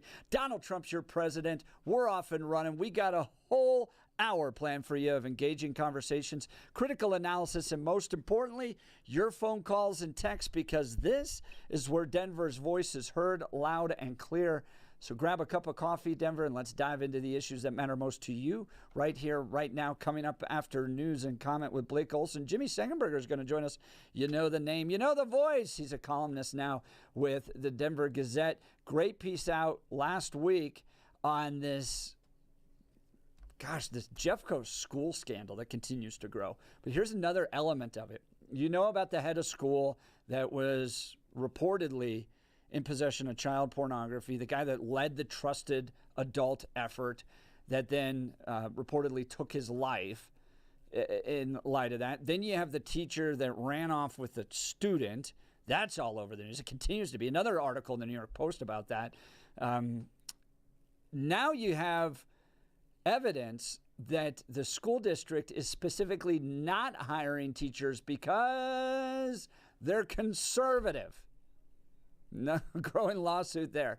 So Jeffco Schools, as Libs of TikTok said, Libs of TikTok, 4 million followers or something like that, the worst school district in America might just be Jeffco Schools. We're going to get some insight from Jimmy Sengenberger. But first, checking in with Blake Olson. Blake Olson. Blake Olson, news and comment. Thanks a lot, Jeff and Billy. 54 and mostly cloudy in Denver, expecting a high of 63 today. The 7-10 5-day forecast coming up. Our top story. Yeah, I would just point out, interest rates are down 5 weeks in a row on the 10-year since President Trump took office. And mortgage rates are down. We're going to get that down. Scott Bessent, Treasury Secretary, day 35 of the awakening in America, and the 47 administration will put all civil servants employed by USAID on administrative leave today and cut 2,000 employees. Elon says they need to email information about what they did last week to Doge, or workers will be let go. Kevin O'Leary. There's always fat on the chicken. There's always fat, and you can keep cutting all the time. I think it's a productivity tool that comes into the electorate forever. It's a very cool thing that's going on here. I think the outcome of this could be Trump's biggest legacy, that he let this happen. Because, whether you like him or you don't, no one's ever done this before. And DJT agrees. We fought through hell together. But in the end, we achieved the great liberation of America. We're liberating our country right now. We're doing all these things that you're reading about. We're liberating. Doge investigating the 2010 earthquake in Haiti. $4+ billion went to the Clinton Foundation and the Democratic Party. Remember that? Only 2% went to Haiti. And a lot of people remember that. The deputy head of the organization was convicted of smuggling children out of Haiti, and then some disappeared. Now, she went to prison for 5 years and then came out later, 5 years later, changed her name, and guess what? The head of Amber Alerts? What? Cash and Pam Bondi expected to release the Epstein client list file. Stay tuned for that. And cutesy time is over. Dan Bongino will be the next deputy director of the FBI, working alongside new FBI director Kash Patel. Bongino knows that Patel, he knows him as well as anyone. I can tell you with certainty that Kash Patel is there for one reason. He is there to make the FBI great again. Folks, we need Kash Patel at FBI. As far as I'm concerned right now, he is the only guy who knows where the bodies are buried and can go in there and clean that mess up. This guy. So Bongino, former Secret Service, of course, and New York police officer and one of the most popular political podcasters right now. Transportation Secretary Sean Duffy has a daughter named Davida, and she will try to fill the void left by Bongino.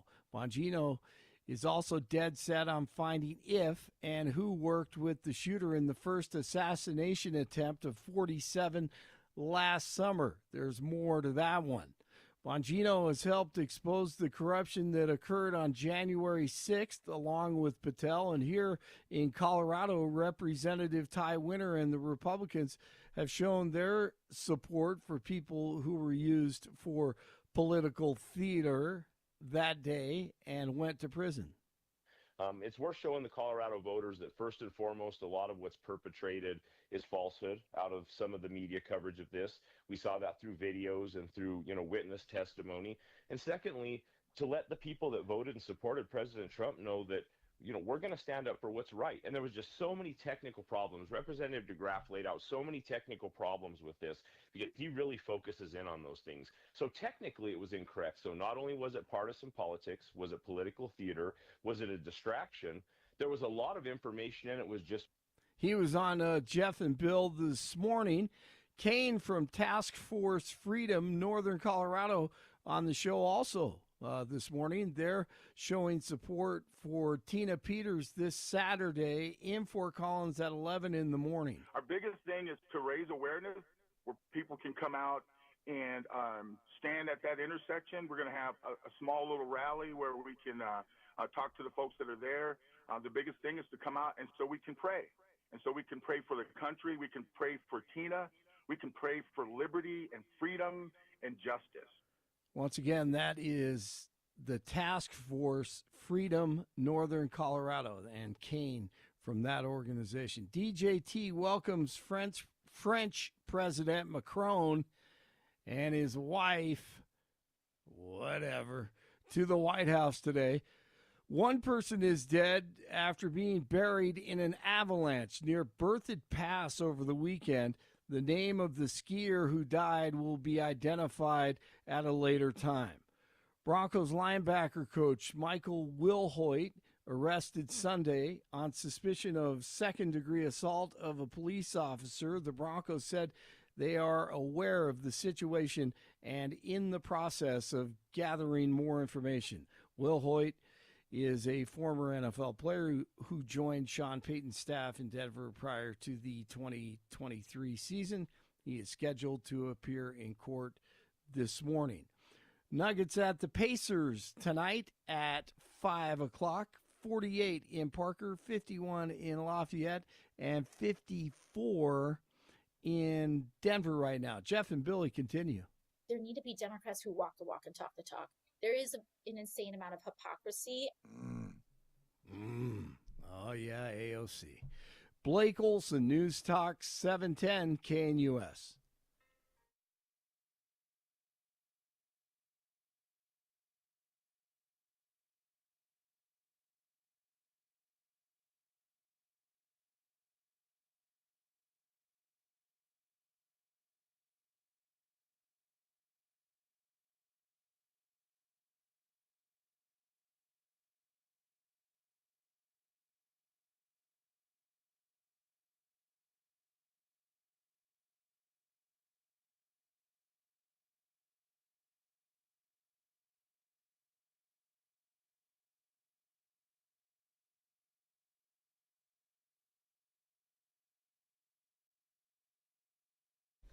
Welcome back to the Jeff and Bill Show. Coming up here in just a second, it's Jimmy Sangenberger. But first, look, if the last couple of years have taught us one thing, it's to value the things we can control, and addressing hair loss is no exception. Our friends over at Advanced Hair Restoration can reverse years or even decades of hair loss with their simple one-day treatment. Your own natural hair begins to regrow the very next day, and your new hair is backed by the Advanced Hair Guarantee. It works for bald spots, receding hairlines, thinning hair, men, women, younger, wiser. Advanced Hair can address many different patterns of hair loss. Advanced Hair's top-rated physicians like Dr. Tanya Pauls have changed tens of thousands of people's lives, and now It's your turn. Schedule your free consultation by calling 720-459-HAIR. And to celebrate the new year, get special financing, 250 free hair grafts, and $250 off. Value the thing you can control and start regrowing your own natural hair today. That's 720-459-HAIR, or become inspired with the before and after pictures at advancedhair.com. That's advancedhair.com. All right, it just feels like there's just another scandal coming down the pike with Jeffco schools or Dougco schools or Denver schools. I mean, Denver schools rehiring Tay Anderson. Look, what the heck? And then you have in Jeffco, you have the head of schools and that disaster. And then you got the grooming teacher that ran off to California with a kid. And then Dougco over the weekend, the teacher of the year, getting arrested allegedly for kidnapping, sending 2,400 text messages. So you have all these disgusting things happening with these school districts, and then you get hit again. This one, you would think maybe Jeffco's like, let's clean things up and get some good teachers in here.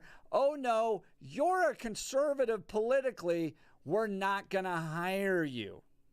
The latest coming from the Denver Gazette and Jimmy Sengenberger, you know the name, you know the voice. At one Jeffco school, conservatives need not apply. His latest. Jimmy, thanks so much for joining the Jeff and Bill Show. Yeah, good morning.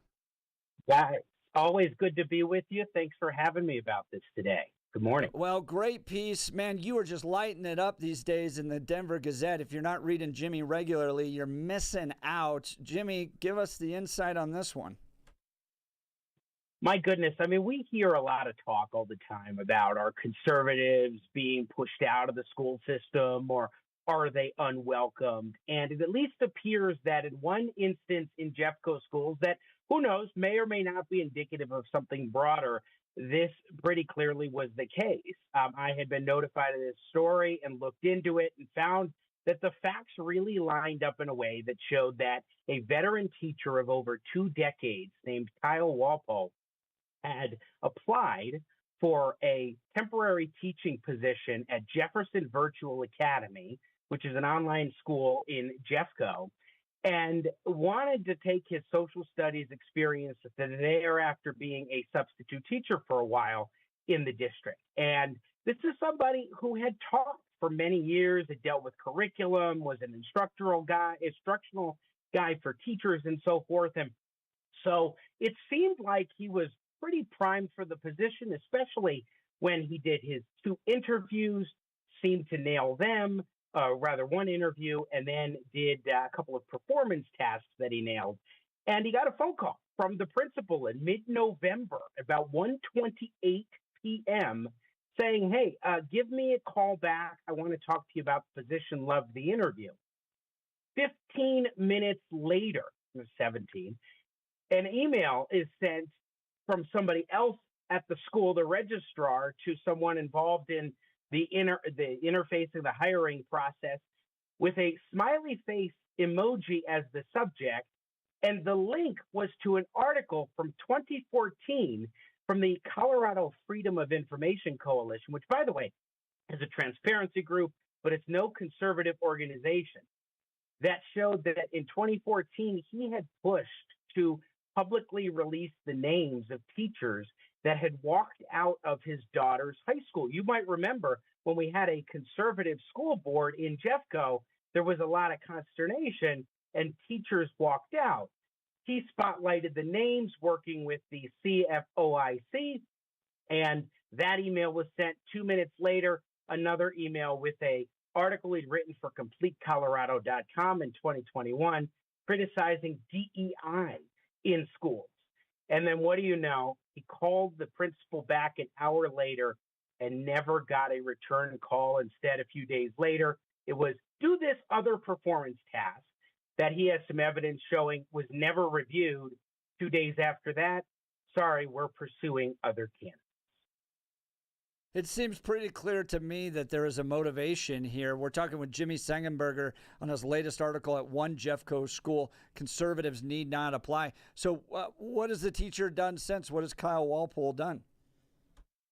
Well, first of all, I think a week ago, he resigned from his position as a substitute teacher, and he'd gone back and forth with the district, particularly with the district's general counsel, Julie Tullison, talking about his complaints and his concerns and laying out the facts. He got an attorney by the name of William Eigels, who's a friend of his, who just sort of was helping him out with exchanging some emails and really laying out a lot of these facts. And what's interesting, guys, is that a couple of weeks ago, I had emailed Julie Tullison, again, the general counsel, asking her some questions about this because it really looked like the facts to me were lining up that something fishy was going on here. And she suggested I review those emails with the attorney friend, William Eigels, and her. And the emails just so happened to line up completely with Kyle Walpole's reflection of events and showcasing to me that Tullison didn't even do her homework when looking into this, which to me raises a lot of red flags when a school district isn't giving the time of day to looking in seriously to something like this. Because he'd originally, I should add this, then I'll get off my soapbox, that originally Kyle Walpole had filed a complaint saying, hey, I want you to look into this because I believe there was discrimination. And the guy who investigated this in HR emailed the principal in December saying, guess what? He's not part of a protected class. So good news, you don't have to worry about anything here. Never mind, by the way, the appearance of potential retaliation from what he did in 2014 and his article in 2021.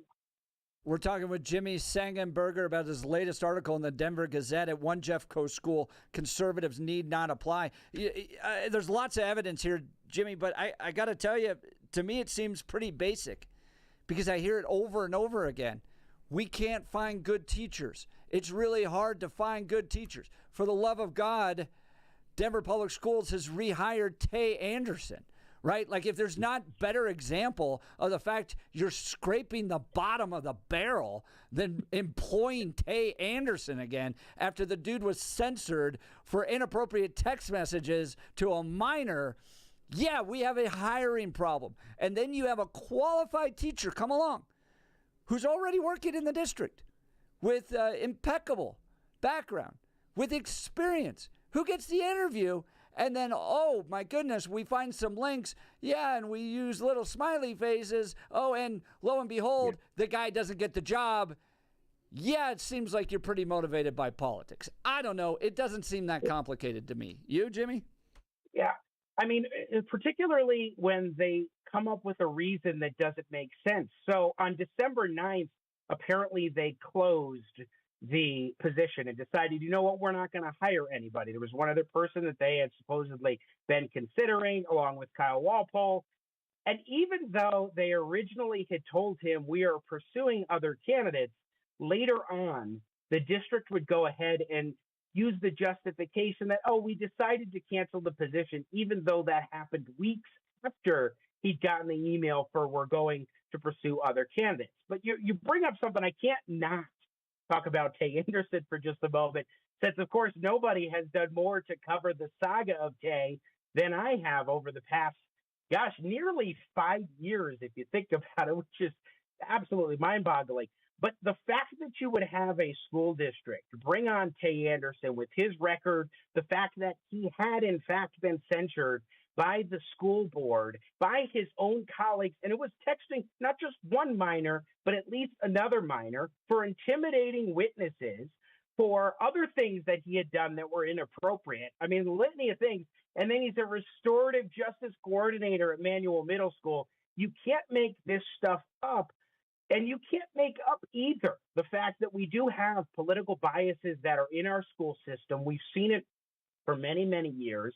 And this saga with Kyle Walpole just seems like the latest instance. And I want to be clear that when you go into a story like this journalistically, you want to make sure you're lining up the facts, you're getting everything. And this guy did his due diligence with Cora requests, Open Record Act requests to get information, to get emails showcasing the timeline.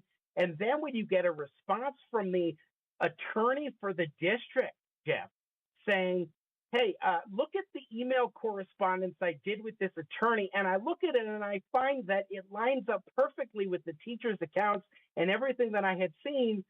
You got to say, what the heck is going on here? What are you trying to pull? You're listening to Jimmy Sangenberger, columnist for the Denver Gazette, longtime member of the KNUS family, now out doing some other things as well on some of those other stations. And it's great to hear his voice is still active here in Colorado, and love to have you when you're on the show here, Jimmy. Good job on this one. If you want to check out Jimmy's work, Conservatives Need Not Apply. Search for that on the Denver Gazette. He's done fantastic work on this. I appreciate you outlining that there was nobody chosen for the position, because that was my first question, was who was chosen for the position, but they chose not to hire.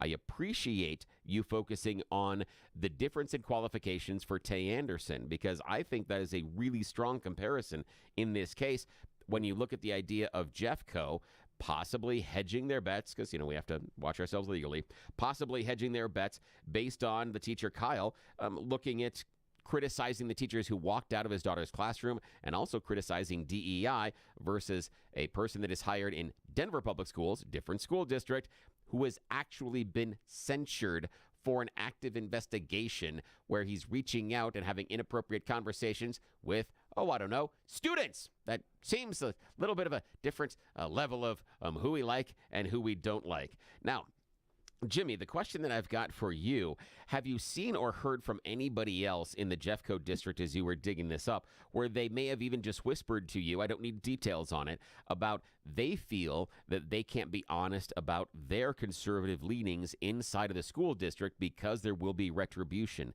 During your conversations and during the investigation, we don't need any details because we don't have any confirmation of those, but did you hear any of these similar sentiments from anybody else you talked to? Not from this particular article, Bill, but I will say that I have gotten this sort of thing from teachers over the years, whether it is specifically over I'm a conservative or it's like in Denver on Tay Anderson. The number of employees in the district that have over the years reached out, people involved who have said, or parents who have said, I don't really want to go public here because I'm worried about retaliation, but I want to give you some tips and some information, has been significant. And that has been growing with other stories as well. So it may or may not be that it's conservative bias per se, but it is also concern about things going on in the district relating to other things with politics or behavior of people in the district or district leaders and what have you, that I will frequently get. And I will say I have seen a couple of attorneys either reached out to me or tweeted at me saying, look, I think that there's something here. You're not allowed to discriminate against the teacher in retaliation for something that they have done in the past with the use of exercising their First Amendment rights or being involved in an investigation like the FOIA request from 2014, anything like that. So definitely from these kinds of stories, you never know, Bill, what you're going to get in terms of outreach. Now, I know you're going to be doing this, Jimmy, but I want to kind of give a preview to all of our listeners that I'm certain that Jimmy is going to be watching to see if Jeffco, comes back in 90 days and starts looking to hire for this very same position. Because legally, you can create a bulwark against any legal action if you choose not to hire for the position. It's more difficult if they would have chosen a different candidate other than Kyle. However, I've seen it in other industries where they'll come back in 90 days, maybe 120 days, and they will go ahead and try to hire again for that same position. So I just want to let the listeners know that I'm certain that Jimmy is going to be watching for that if this thing pops up again, he's going to be the guy asking the questions, hang on, well, what changed inside the district where 90 days ago you guys weren't hiring for it and now you are? How did things change so dramatically? I Bill, Bill, it's just a teacher's role, right? Well, They've got to hire for it. Yeah. Well, so let me say, because this actually is really interesting you're bringing this up, Bill, that they said this is a temporary position. And one of their arguments for why they decided to cancel it was, you know what, it's mid-year. We're spreading the workload around other teachers for now because we realize that it's just impractical to go ahead and move forward with this position. I'm scratching my head thinking, well, then why in the world would you post that position in the first place, especially when you have this fact pattern? It doesn't add up. So I think this position will be back, but it is going to be maybe something that they're looking at differently in terms of how they're going to post it or what have you. I don't know. But it was a temporary position they decided was impractical to move forward with, which is rather absurd to me. Oh, it's absolutely absurd because, Jimmy and Jeff and I, we all know that we're certain that the people in charge of the hiring process in the school district of Jeffco came to all of the teachers who had been pulling, the extra work for this missing teacher they were trying to hire to take the burden of instruction off of other educators. And I'm certain that they went to each and every one of those educators and said, would it be okay if we just keep you doing all this extra work without giving you any extra pay for it? And they went, yes, absolutely. My day isn't full enough. I have more than enough time to do all of this extra stuff and not get paid for it. Please give me more unpaid work. Yeah, right. Yeah, sure. This thing's coming back later. They just stopped this thing, my opinion. They just stopped this thing right now because they knew their legal pants were in a tight and they couldn't get through it. And so they'll bring this back later and they'll try to make nice later on. I think there's a good possibility of that. We'll see if anything comes legally from this. I know that Mr. Walpole just today had filed a complaint with the federal government and the Department of Education. At least that's what he's saying. With the I think the EEOC, the Equal Employment Opportunity office that they've got there at the federal government. So we'll see how that shakes out and anything else moving forward. But I have to say that it is really important for teachers to push back when they see that they're being mistreated. And a lot of times, educators who are actually in the system will very much fear whether or not they should come forward in one way or another.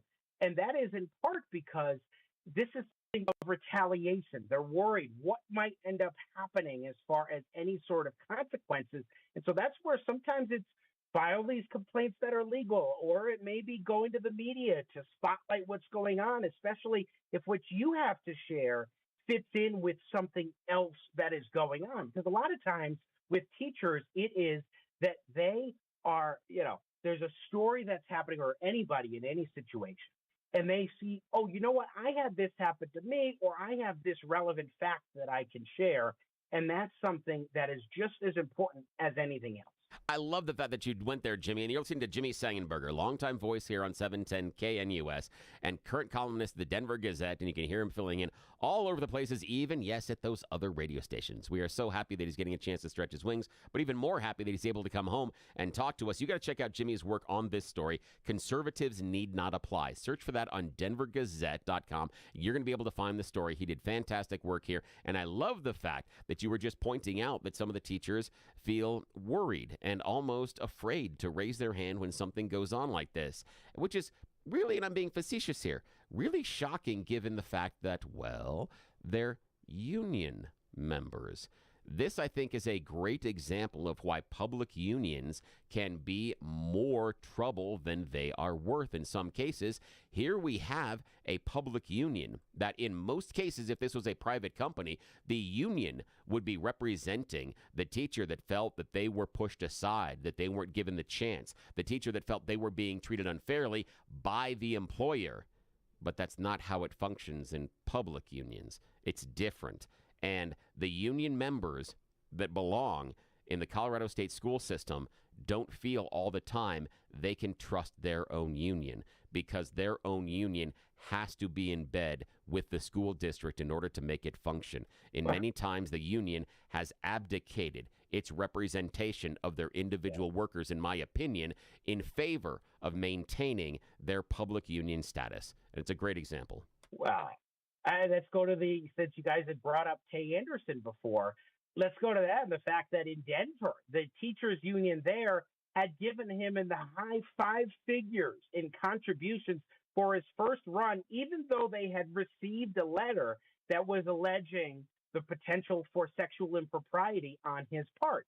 And so even despite that, despite everything else, they supported him then, and they never publicly took a position expressing concern about Anderson. Eventually, he saw the writing on the wall when he could have run for re-election, saw, I only have a 9% approval rating, so it might not be a good idea for me to run for re-election. And then, of course, the union didn't have to support him, but they never came out against him despite everything. And to me, that just underscores exactly what you're saying, especially when I'm getting stories like one of my outreaches from a teacher was the JROTC instructor at Manual High School who had been publicly excoriated by Tay Anderson and Scott Esserman, who's still on the Board of Education for DPS, at a meeting that was called where they accused the JROTC instructor of racism for the end of the program there that was moving to another school that was a district decision to move that program. Yet Tay Anderson, Scott Esserman saw themselves an opportunity to be heroes, to play heroes. And I wrote about this extensively for the Denver Gazette. And who did he come out? He reached out to me and did an interview with me, in fact, on KNUS on my old show. And that shows that teachers will sometimes find themselves in a position, publicly or privately, where they are in a box. And sometimes the only way that they can go about addressing it is to go and spotlight a little bit of media attention. We're talking with Jimmy Sengenberger, columnist with Denver Gazette. Bill, I don't know how you save it. I don't know how you save government-run education at this point. For me, the whole thing, when you look at the unions, you look at the progressive agenda pushed through it, you look at the teachers, you look at the administrators, you look at the fact, I see the whole thing as compromised. I see the whole thing. I think you got to backpack the funding, allow families to send their kids to private schools if they want. But I look at this constantly. It's a steady stream, and I know this is important to you because you have family that works in public education. I don't know how you save it. I don't know. I think the whole system is compromised. I don't know. Jimmy, you have any thoughts? Yeah, well, one thing that I think is important is my good friend, Corey DeAngelis, who I've known since before he became really the #1 national spokesperson for school choice in the country. He would say fund students, not system.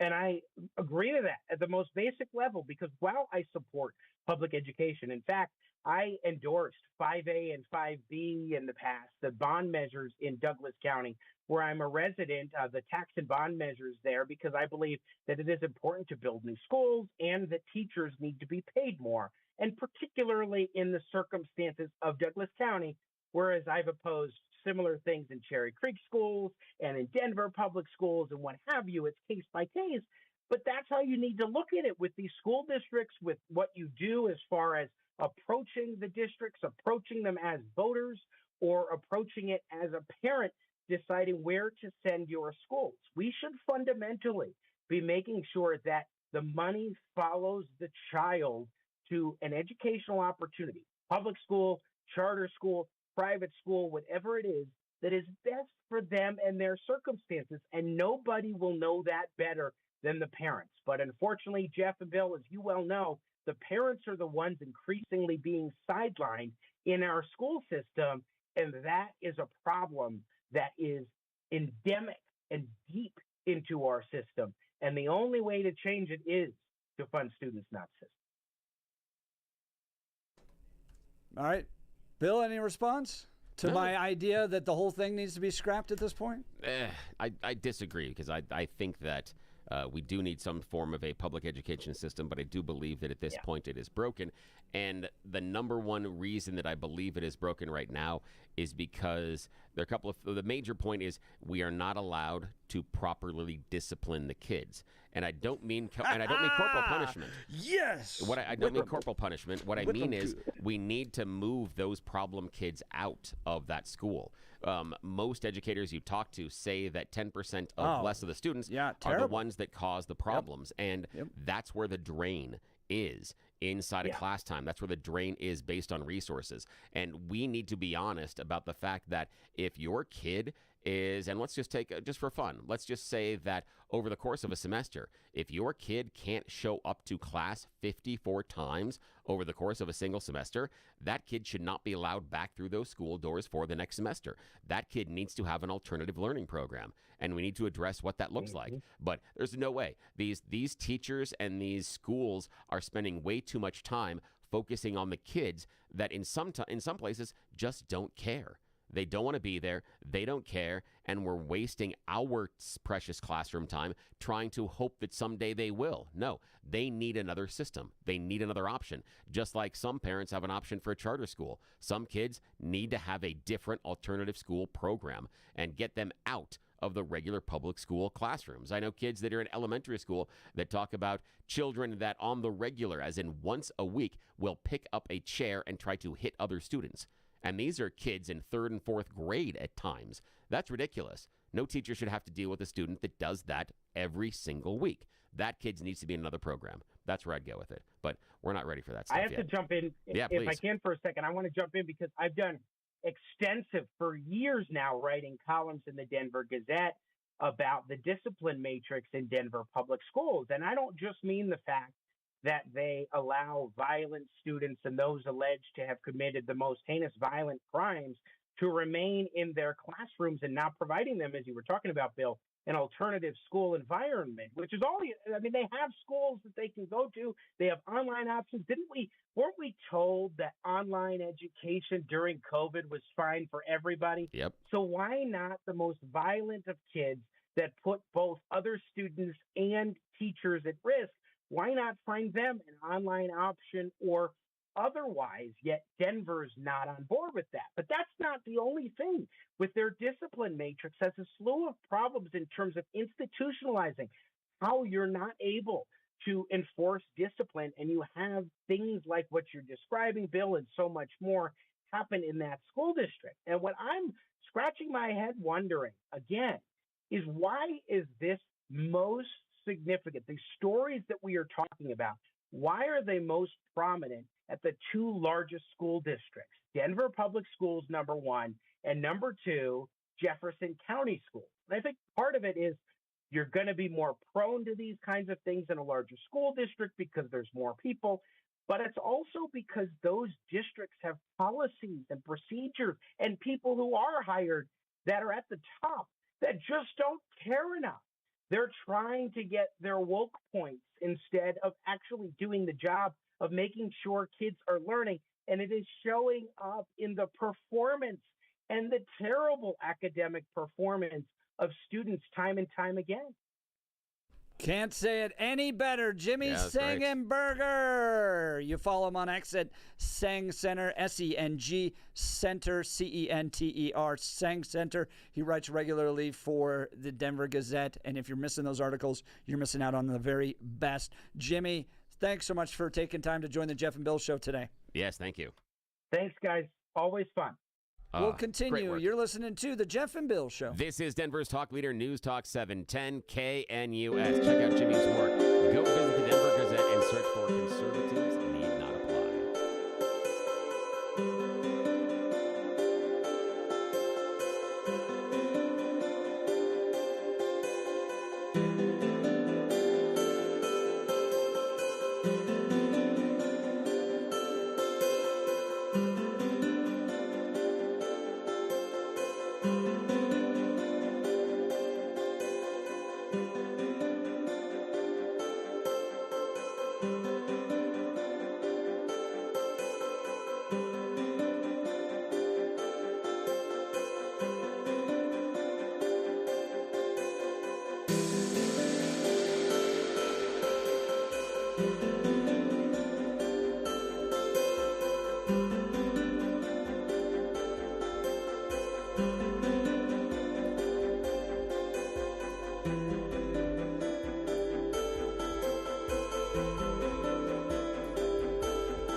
This is going to be amazing. If you guys haven't heard, we are going to be out of the IHOP in Greenwood Village this Wednesday, broadcasting live. Yes, we're doing the show live, bringing the whole crew with us to get in front of you and to have some delicious pancakes at IHOP. Now, the IHOP in Greenwood Village, it is just east and south of I-25 and Arapahoe Road. Travel down I-25, then you will head east on Arapahoe, and then take your very first south turn, which is Clinton Street. Yes, Clinton taking us south. Heading south on Clinton. Yeah, I know. The nice part is if you come off of I-25, then Clinton is actually turning to the right rather than the left, which I think is kind of funny. So you take the right, you go down Clinton. We're going to be right down there. Keep driving, and you'll run right into the IHOP. It'll be on the right-hand side of the road. The cool thing is we're going to be doing the show live down there. They have some $6 specials that are going on right now. But Mike Boyle, who is going to be there with us live, if you're listening earlier today, he's flying back from Mexico specifically to hang out with you at IHOP. He's not flying back for us. He's flying back to make sure that he hangs out with you at IHOP on Wednesday, and he has arranged a wonderful $7.10 KNUS special. First of all, that $7.10 could get you that big stack of pancakes. Yes, we're talking about chocolate strawberry, chocolate chip, strawberry and banana, Cinestack, Tres Leches, double berry, strawberry cheesecake, everything they do. That big stack is only going to run you $7.10 if you want to be the adult and get a balanced breakfast. $7.10, we've got that as well. It's the pancake combo, $7.10, gets you 2 pancakes, 2 eggs, bacon or sausage, and the hash browns. That's a deal you're not going to be able to beat anywhere in town that morning. Better than those coffee shops, better than going through that drive-through at the fast food place and trying to eat in your car, because then you get stuff all over you and then you got to clean the car. So come hang out with us. Freshly made breakfast and fun entertainment. You get to hang out with us. We'd love to see you. It is at the Arapahoe Road and I-25, a little bit east, a little bit south. We're going to be there from 6 until 10 this Wednesday. $7.10 KNUS special, and we'll send you off to work feeling right. And we'll take some pictures and goof with you off air as well. It'll be the best thing you can do that morning. Yes, You're listening to the Jeff and Bill Show. This is Denver's Talk Leader, News Talk 710 KNUS. What pancakes do you want on Wednesday?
Show. Are Jeffco schools specifically not hiring conservative teachers?